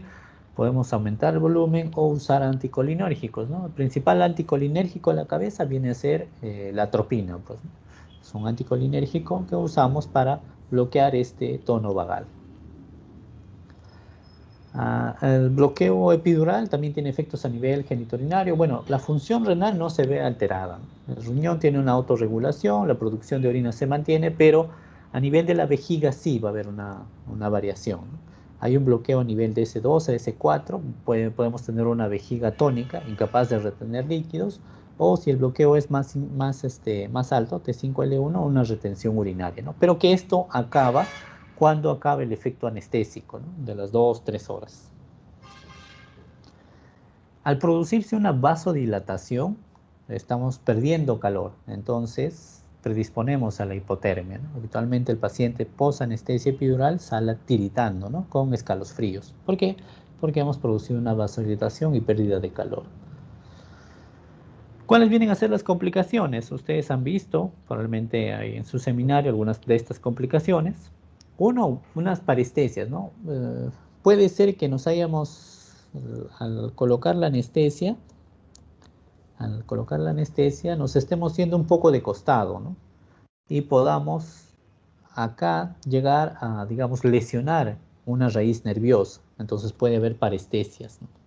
Puede haber parestesias. Entonces nosotros tenemos que tener cuidado ahí con estas parestesias. Si el paciente en un momento te dice, doctor, estoy sintiendo una molestia en una pierna, en un segmento, etc., nosotros tenemos que parar y redirigir nuestra técnica, pues, ¿no? Bueno, las falsas pérdidas de resistencia, sí, por ende el paciente no va a tener anestesia y entonces al paciente le duele. Ustedes agarran, colocan su anestesia y el paciente dicen, doctor, puede comenzar, el cirujano agarra, corta y el paciente grita porque nunca la anestesia estuvo donde tenía que estar. La punción dural, que es lo que hemos visto, puede producirnos migraña o puede producirnos una parálisis total, si es que hemos colocado todo el volumen. Una punción hemática puede producirnos unas convulsiones en el paciente, esta es una toxicidad sistémica. Los escalofríos por la hipotermia, una hipotensión arterial porque estamos haciendo un bloqueo simpático, o que la anestesia sea insuficiente o parcial, ¿no? El cirujano empieza a operar muy bien todo esto y de un momento a otro le empieza a doler. ¿Por qué? Porque no se ha distribuido uniformemente la anestesia. ¿Cuáles vienen a ser las complicaciones tardías? Como ya les estaba manifestando, el paciente post-punción dural, pérdida de líquido cefalorraquídeo, hay una cefalea, ¿no? Cefalea post-punción dural. Las dorsalgias o lumbalgias que pueden presentarse y se pueden asociar a estas técnicas, y las secuelas neurológicas, ¿no? Por lesiones directas sobre los nervios. ¿Ya? Ahora, ¿hay contraindicaciones de esta técnica? Sí. Tenemos contraindicaciones absolutas. Una, esto que el paciente no quiera, ¿no? Muchas veces sucede eso, ¿no? Ingresa a sala y dice, doctor, yo no quiero que me pongan nada en la espalda. No quiero anestesia, quiero que me duerma, ¿no? Entonces no podemos obligar al paciente a que sea una anestesia regional.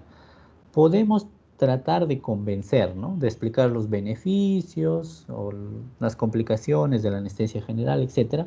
Pero si a pesar de eso no desean, no podemos obligarlos. Entonces, uno es rechazo del paciente.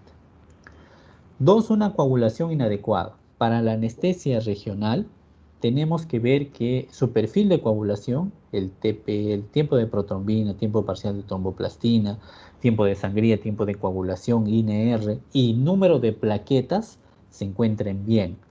¿Por qué? Porque ustedes, bueno, recordarán, no, se hace lo más fácil, no, recordarán que acá en este espacio epidural tenemos venas. Entonces puede ser que no llegue a darle a la vena, pero lo rasgue, ¿no?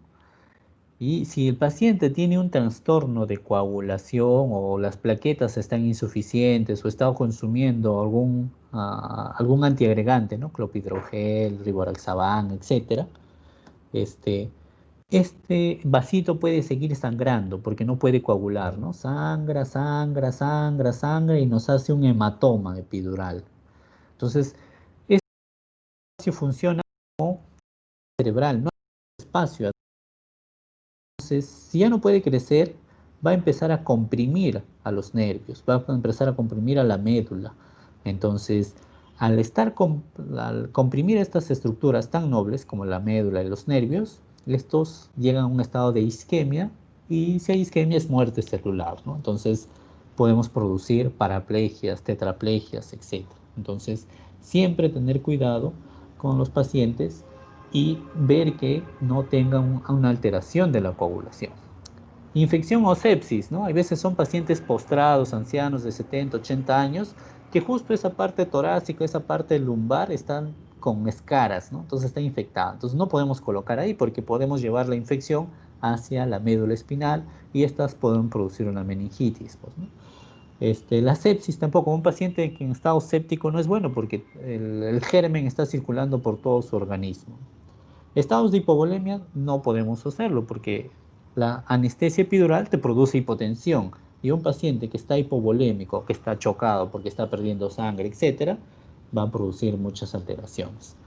Pacientes con enfermedad cardíaca, sobre todo los que tienen una estenosis aórtica medular o una estenosis mitral, porque en estos no podemos permitir que se produzca una vasodilatación, y la anestesia epidural produce vasodilatación. Entonces hay que evitar a toda costa en este tipo de pacientes.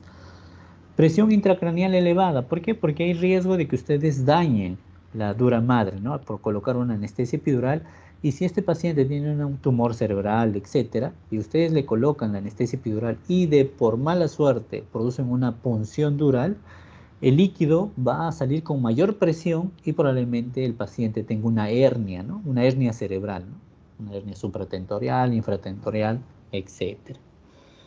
Y hay contraindicaciones relativas, ¿no?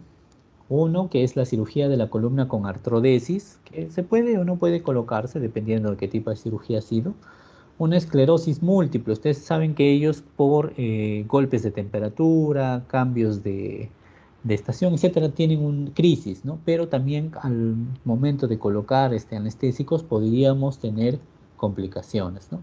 Pacientes con deformidad de la columna tienen escoliosis o cifosis o hiperlordosis, también se nos hace dificultoso, ¿no?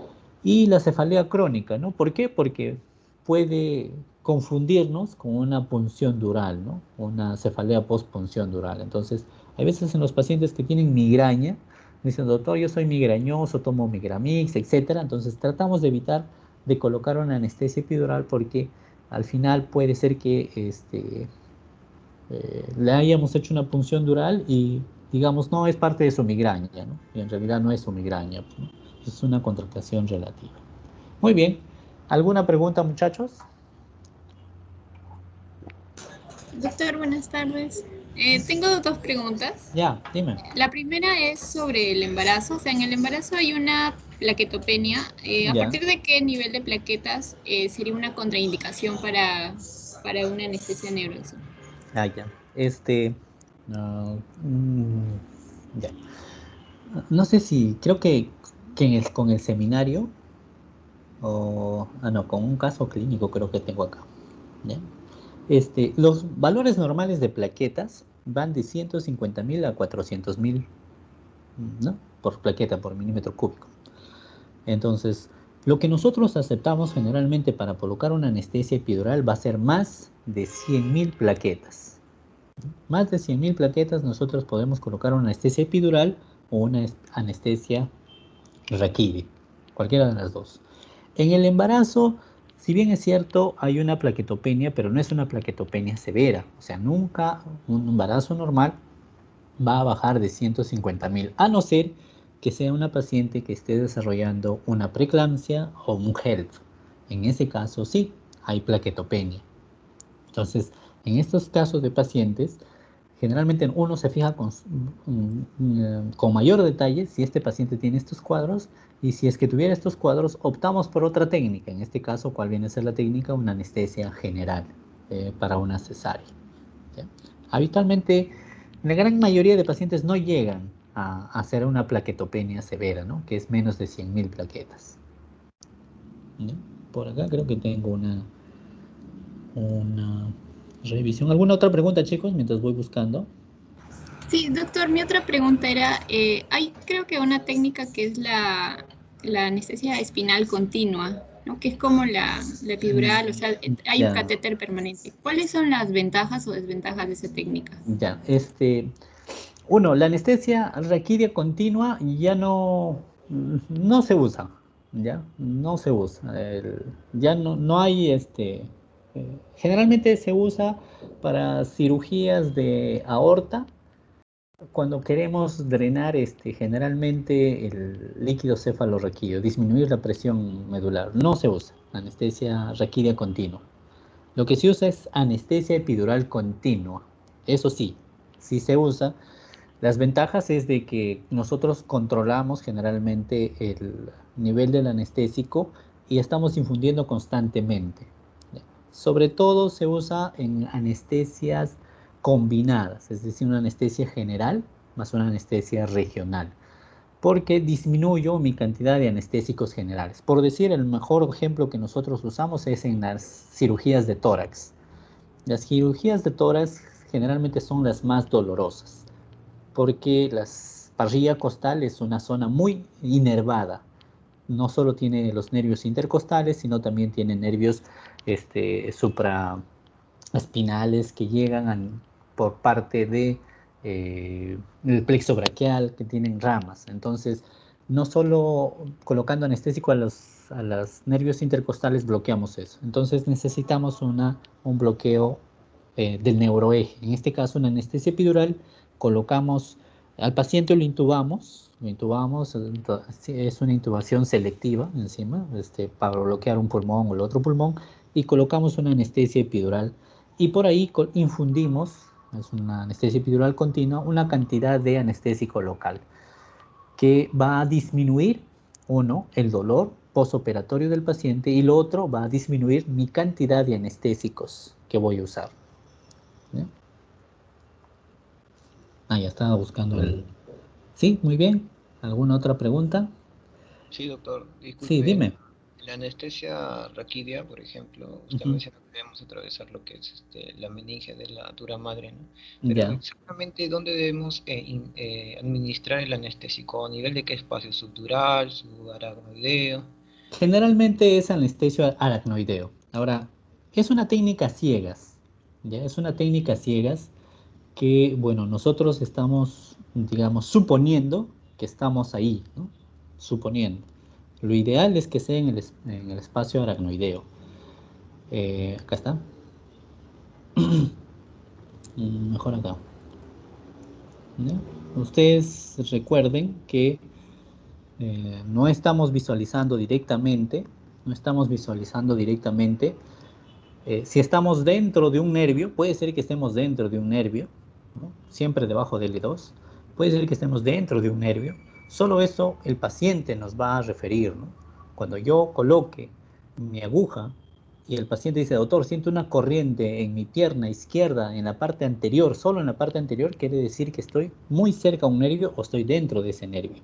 Entonces debo retirar un poco mi aguja. Ahora, ¿cómo compruebo que estoy en la anestesia a nivel raquídeo? Por la salida de líquido cefalorraquídeo. Entonces, cuando hay salida de líquido cefalorraquídeo, yo sé que estoy a nivel de intradural. La literatura nos hace referencia que debemos estar a nivel del espacio aracnoideo, del aracnoides. Ahí nos dice la literatura. Pero nosotros les digo que es una técnica a ciegas, ¿no? La anestesia epidural también es una técnica a ciegas, la anestesia requídea es una técnica ciega, solo nos guiamos por las sensaciones que nosotros tenemos, ¿no? Estamos rompiendo ligamento interespinoso, estoy en ligamento amarillo, acabo de romper dura madre y efectivamente me empieza a salir líquido cefalorraquídeo y probablemente estoy a nivel del espacio aracnoideo, ahí, ¿ya? Estoy rompiendo dura madre y estoy aquí, que es la porción más laxa, pues, ¿no? Que se encuentra dentro de la dura madre. ¿Ya? Acá encontré este cuadrito, muchachos, ¿ya? Donde vemos la cantidad de plaquetas, ¿no? Que nosotros tenemos que usar. Acá, por decir, mira, bueno, para cualquier neurocirugía o cirugía oftalmológica, todo puede ser del sistema nervioso central, no debemos tener menos de 100.000. Nosotros, bueno, es protocolos también por hospitales, nosotros también usamos este protocolo, no podemos usar menos de 100.000. En esta literatura ponen, ¿no? Inserción o remoción de catéteres epidurales les dan hasta 50 a 80.000. Nosotros por seguridad usamos más de 100.000, ¿ya? ¿Por qué? Porque puede haber un riesgo de un hematoma, etc. ¿Ya? Bueno, de ahí hay otros casos, ¿no? Bueno, para cirugía, sangrado microvascular, punción lumbar, bueno, etcétera. También ponen, ¿no? Que no debe ser menos de 50.000. Pero nosotros habitualmente lo que usamos es más de 100.000 plaquetas para evitar cualquier complicación. Bueno, acá hay parto vaginal, etcétera, ¿no? ¿Ya? ¿Otra pregunta, muchachos? Doctor, buenos días, disculpe. Cuando hay esta posición para la colocación, en este caso la anestesia, mencionó que había el decúbito lateral izquierdo y el descentado. Ya. ¿Estas dos técnicas se asocian a algún tipo de complicación o ambas? ¿De complicación? Ajá. Ah, no, con cualquiera de las dos puedes hacer, ¿ah? Con cualquiera de las dos puedes hacer las complicaciones. No hay variación. No hay que, sentadito es mejor y de decúbito no hay complicaciones, no, con cualquiera de las dos. Las dos igual se asocian a complicaciones. Con las dos igual perforas, con las dos les puedes dar un vaso, con las dos puedes ponerle todo el líquido en líquido cefalorraquídeo, con cualquiera de las dos. Doctor, tenía otra pregunta. Dime. Cuando estábamos nosotros el año pasado, cuando estábamos por consultorio, había visto Ya, que una señora había llegado, le habían realizado una cesárea y ya, refiere que después de la cesárea normal ella había caminado, o sea, le habían dado de ya, alta, ya, caminó, pero después ya no podía caminar y llegó en ya, silla de ruedas al hospital. En ese ya, caso, doctor, ya. Sí, sí, puede ser una complicación, ¿no? Pero, claro, habría que ver la secuencia, ¿no? Ahora, puede ser, como les digo, un hematoma epidural, que es algo es algo raro, pero digamos es una complicación muy frecuente. Entonces, generalmente, digamos, estos trastornos motores van a ser inmediatos, ¿ya? Digamos, hoy día los operan a ustedes, digamos una cesárea, y pasan a recuperación y la movilidad no la van a recuperar. Es decir, el anestésico va a durar tres horas. Entonces se supone que a las 3 horas ya el paciente puede mover las piernas, que ya nosotros consideramos que ya el efecto anestésico ha terminado, pero en estos pacientes que se ha producido un hematoma epidural, no hay este movimiento de las piernas, no recuperan el movimiento de las piernas. Entonces, en ese caso, podría ser sí la situación que se ha producido un hematoma epidural. Ahora, lesión directa del nervio es muy poco probable. ¿Por qué? Porque ya se tienen las consideraciones que les he dicho, ¿no? Que habitualmente estamos preguntando constantemente al paciente, señor, ¿tiene alguna molestia? ¿Le duele algo? Y habitualmente nos responden, no, no hay esto, ¿no? Que haya sido, digamos, una impericia mayor, que hayan, por decir, colocado una anestesia raquidia a nivel de T10 o T11 o T12, bueno, un anestesiólogo generalmente que haya cumplido su formación es bien difícil que haga ese tipo de... Es bien difícil, no imposible, ¿no? Si puede dar, ¿no? Pero es bien difícil. ¿Y qué más? ¿Qué más del caso? Anestesia. Bueno, llegó al hospital e inclusive la señora tenía incontinencia urinaria, pero justo usted también dijo que no había mucho efecto a nivel geniturinario, ¿verdad, doctor? Claro. Ahora, Y eso como ya. que me confunde un poquito. Claro, claro. Entonces, ahí, y al final, ¿en qué quedaron? ¿Qué le hicieron? Bueno, la señora entró a emergencia, doctor, de ahí no sé. Y no, ya no le seguiste el caso. Claro, uno podría ser, habría que ver la secuencia, ¿no? Pero como les digo, puede haber una complicación, sí, un hematoma epidural que haya sido que no haya sido evaluado adecuadamente y la paciente haya tenido, digamos, un grado de dificultad, ¿ya? Un grado de dificultad y que probablemente esto sí le haya llevado, pues, a que tenga la parálisis, ¿no? Y la dificultad, incontinencia. Claro, esa incontinencia también se relaciona mucho con el manejo, pues, de la columna. ¿Ya? Sí. Acá les voy a transmitir un video. Es sin sonido, así que no se preocupen.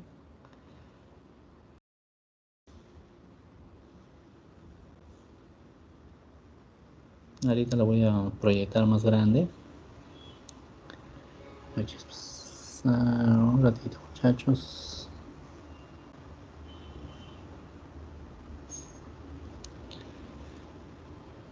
Ya, entonces acá por decir se va a colocar una anestesia a nivel torácica.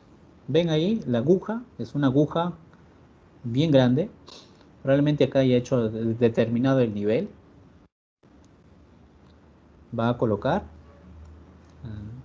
ubica ese espacio. Les digo, es una técnica a ciegas, con sensibilidad. Ahí va a colocar la aguja de baja resistencia. Es una aguja, ven, que tiene aire y va a ser la prueba de baja resistencia, ¿no? ¿En qué consiste? Va a ver esto. Coloca ahí con aire y va a empezar a presionar. Entonces, cada vez que presiona ahí, cada vez que presiona, está buscando ese espacio epidural, porque ese espacio epidural o bien es virtual o bien tiene tejido graso.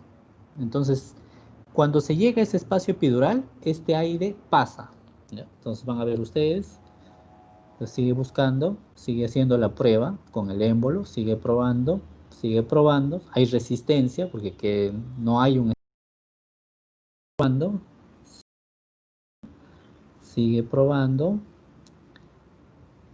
y sí hay resistencia y ya pasó. Vamos a ver acá nuevamente. ¿No? Está probando, hay resistencia y pasa, ¿no? Nuevamente. Prueba, ¿no? Prueba, hay resistencia y pasa. Y ya está. Ese es el espacio epidural, ¿no? Como ustedes ven, es una técnica ciega. No hay salida de líquido cefalorraquídeo, es decir, que no está en dural. No hay salida de sangre, quiere decir que no está en una vena. Y coloca el anestésico. ¿Ok? Muy bien. Ya. A ver, sigamos. Preguntas, muchachos. ¿Alguna pregunta más? Doctor, disculpe, en este caso cuando realizan, por ejemplo, una apendicectomía, Ya. ¿cuál se utiliza el intradural o el epidural, doctor? La anestesia raquídea se usa la intradural, ¿no? Intradural, espinal o raquídea, ¿no? Que es lo mismo. Se usa el intradural. ¿Por qué? Porque abarca más espacio. Abarca más zonas, ¿no? Tenemos que bloquear hasta T10. O sea, los dos se puede usar para la anestesia, para la apendicectomía abierta, por si acaso, abierta. Ahí la Apendilap, que es la apendicectomía laparoscópica, ahí sí tiene que ser general, pero si es una apendicectomía abierta, sí se puede usar la anestesia raquidia. Raquidia o epidural. Ahora, ¿cuál usar? ¿Por qué raquidia y por qué epidural? Porque la anestesia raquidia, al estar tan en contacto con los nervios, el bloqueo es mucho mayor, es más profundo. ¿Ya? La anestesia epidural puede persistir la sensación propioceptiva. Entonces, bueno, no sé, de repente a alguien de acá, de las chicas, ha sido operada de cesárea, o a sus mamás les han operado de cesárea y pueden consultar si cuando le operaron sentían, y algunas les van a decir, yo sentía todo, pero no tenía dolor. Entonces la anestesia epidural puede bloquear todo hasta la parte motora, pero la propioceptiva no, y entonces sienten que te tocan, que te jalan. ¿Alguno de ustedes le han hecho una curación de diente? ¿A alguien? Bueno, yo soy el único que me ha hecho curar el diente, entonces. Bueno, la sensación que refieren es la misma, ¿no? O sea, que sienten que te tocas, ¿no? Sientes, pero no hay dolor, ¿no? Cuando uno se hace la curación de un diente y ves un diente picado que tiene, le colocan anestesia y uno siente que te tocan, pero no hay dolor, ¿no? Entonces es lo mismo en la anestesia epidural. Hay sensación de que te están tocando, pero no hay dolor, ¿no? Entonces, a diferencia de la anestesia raquidia, que el bloqueo es más profundo y se llega a bloquear la porción propioceptiva, ¿no? Ok, muy bien. ¿Mayor preguntas? ¿Una pregunta más? ¿Ya? Sí. ¿Nos puede hacer como que una especie de comparativa de ventajas y desventajas entre lo que es la anestesia general versus la anestesia neuroaxial?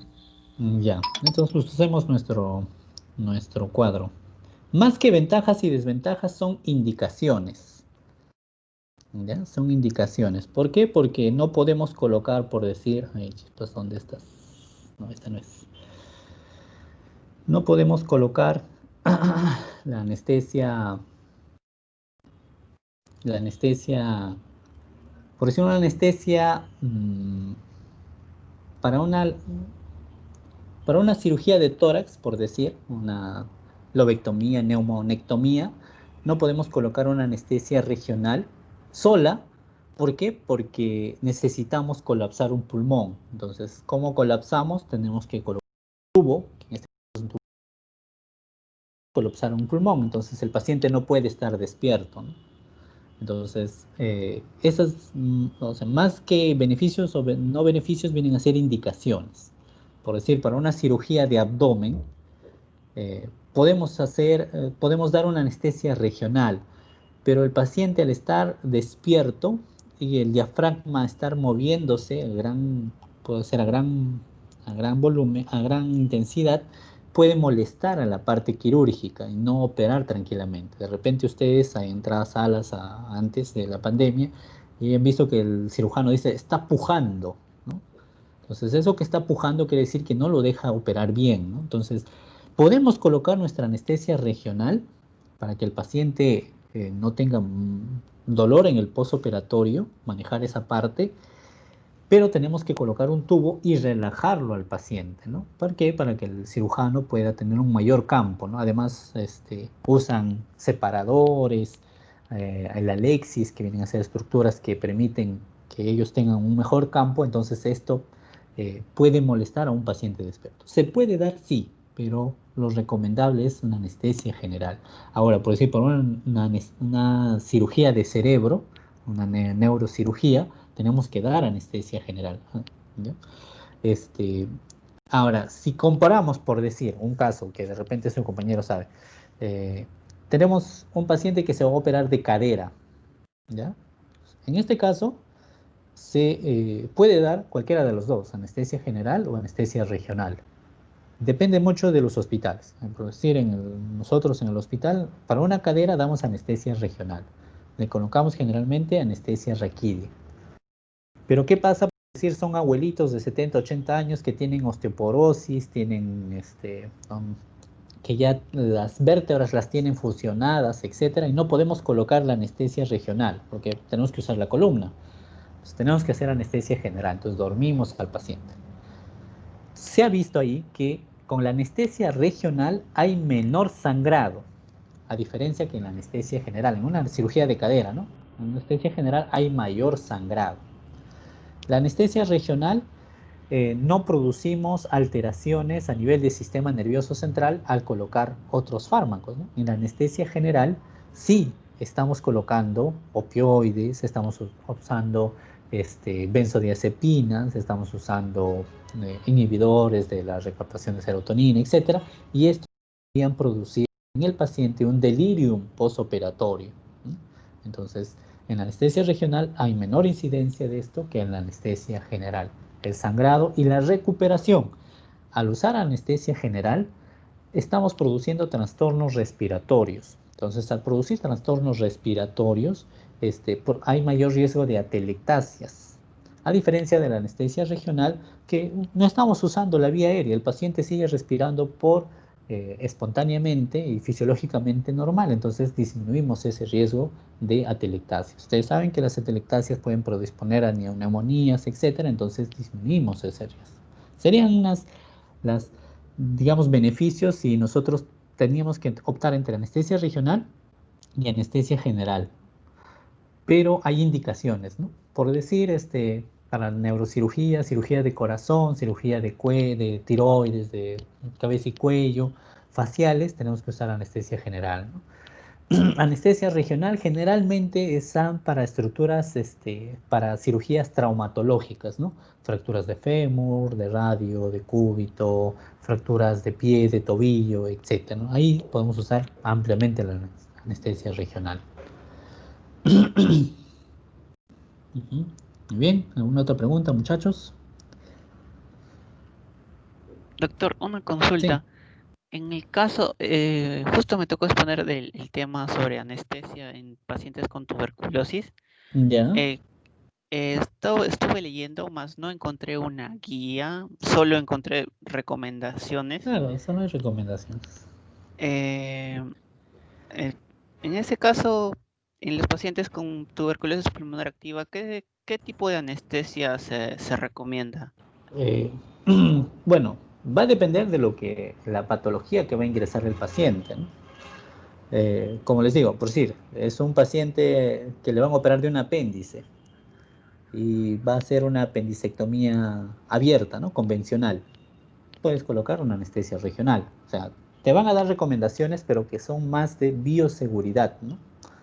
Ahora con este tema de la pandemia, ¿no? Con este tema de la pandemia, salió una guía, pues, en abril, donde por el tema de la pandemia, por el tema de la pandemia del COVID, se impedía hacer cirugías laparoscópicas, ¿no? ¿Por qué? Porque había riesgo de que el virus podía salir por el flujo de aire que se introducía dentro del peritoneo, ¿no? Para hacer esto.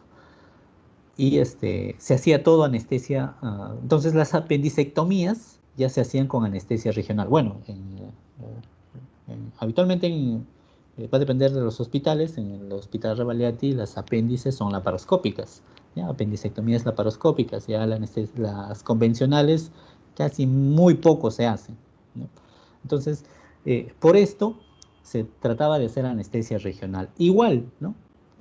Salió la indicación de que la anestesia general, al intubar, los anestesiólogos teníamos más riesgo por la exposición directa hacia las vías respiratorias. Entonces, nos recomendaban en lo posible hacer anestesia regional, ¿no? O sea, en lo más posible, ¿no? Pero había situaciones, por decir, paciente obstruido, con obstrucción intestinal, no podemos colocarle pues una anestesia regional porque tenemos que proteger la vía aérea, porque todo ese contenido intestinal se puede venir y pasar a las vías aéreas y producir una neumonía química, ¿no? Una neumonía aspirativa. Ahora, lo mismo pasa pues con la anestesia, con los pacientes de tuberculosis, ¿no? La tuberculosis es un germen que bueno, generalmente está en las vías respiratorias y hay un alto riesgo de contaminación al personal que se encuentra ahí. Pero por decir, el paciente tiene que ser operado de pulmón o tiene que ser operado de corazón, no le van a colocar una anestesia regional, se tiene que colocar una anestesia general. Lo que sí tienes que hacer, digamos, mayor hincapié es en las medidas de bioseguridad que se tiene que tener con este paciente, ¿no? Habitualmente, cuando se ingresa a estas cirugías de pacientes con tuberculosis, se usa, bueno, antes de la pandemia, ¿no? se usaban las máscaras N95, los lentes, etcétera, ¿no? Gracias a la pandemia hemos aprendido que debemos usar con todos, pues, ¿no? No solo con los pacientes con tuberculosis, sino con todo tipo de pacientes. Por eso, de repente, ustedes cuando ya regresen a los hospitales, van a ver que ahora es un protocolo que todos usemos las máscaras N95 o si no las elastoméricas que tienen mayor capacidad de filtración, pues, ¿no? Pero va a depender mucho del paciente, ¿no? Si lo van a operar de rodilla o de una fractura de fémur o de húmero, en lo posible hacer una anestesia regional, ¿no?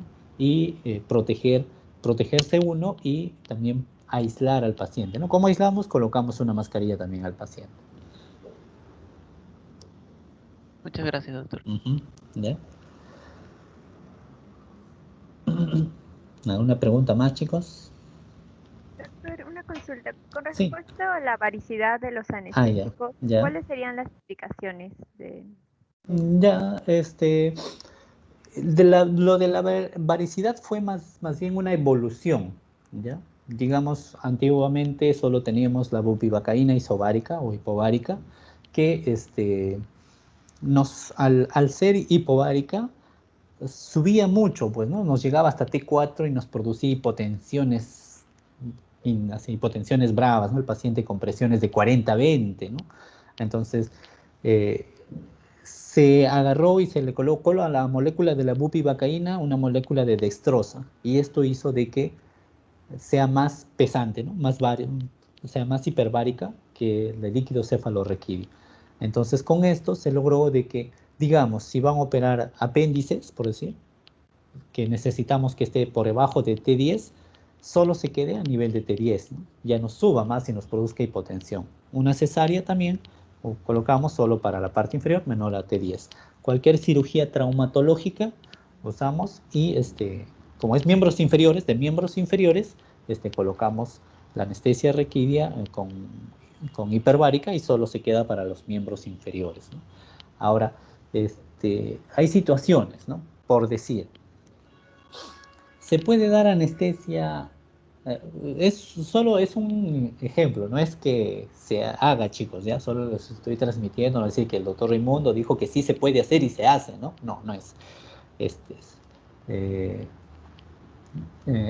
En la parte privada generalmente se usa anestesia raquídea para cirugías laparoscópicas, ¿ya?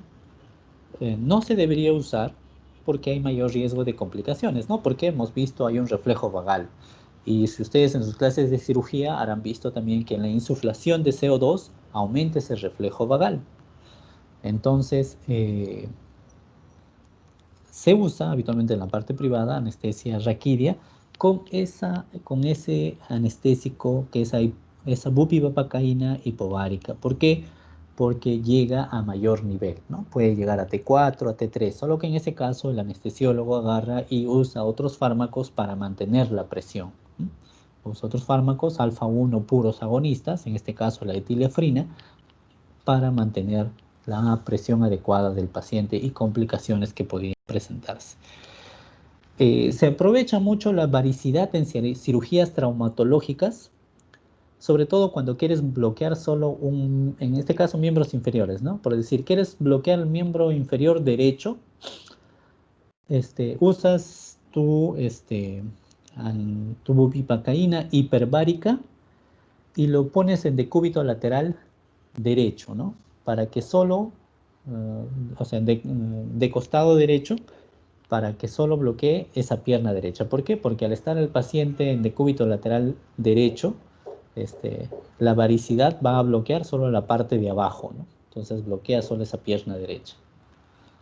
Ahora, si tú quieres bloquear en este paciente, ¿no? La pierna izquierda, tendrías que colocar la hipovárica, ¿no? ¿Por qué? Porque va a ascender, ¿no? Va a ascender. en decúbito lateral, ¿no? En el paciente de costado. ¿Ya? Muy bien. ¿Alguna pregunta más, chicos? Ya, creo que no, ¿no? Ya, entonces, como no va a haber seminario, y bueno, me han dicho que no han leído el caso clínico, haremos la otra teoría, para que en la siguiente reunión hagamos el seminario y el caso clínico, ¿ok? Entonces, para que también ustedes se relajen, porque esto es algo antipedagógico, tener varias horas, nos vamos a dar 10 minutos, a las 12 vamos a regresar para hacer la clase de ventilación mecánica. Muy bien. Ya, doctor, gracias. Ya, entonces a las 12, 12 a mediodía, no 2 de la tarde, 12. Sí, doctor. Ya, ok.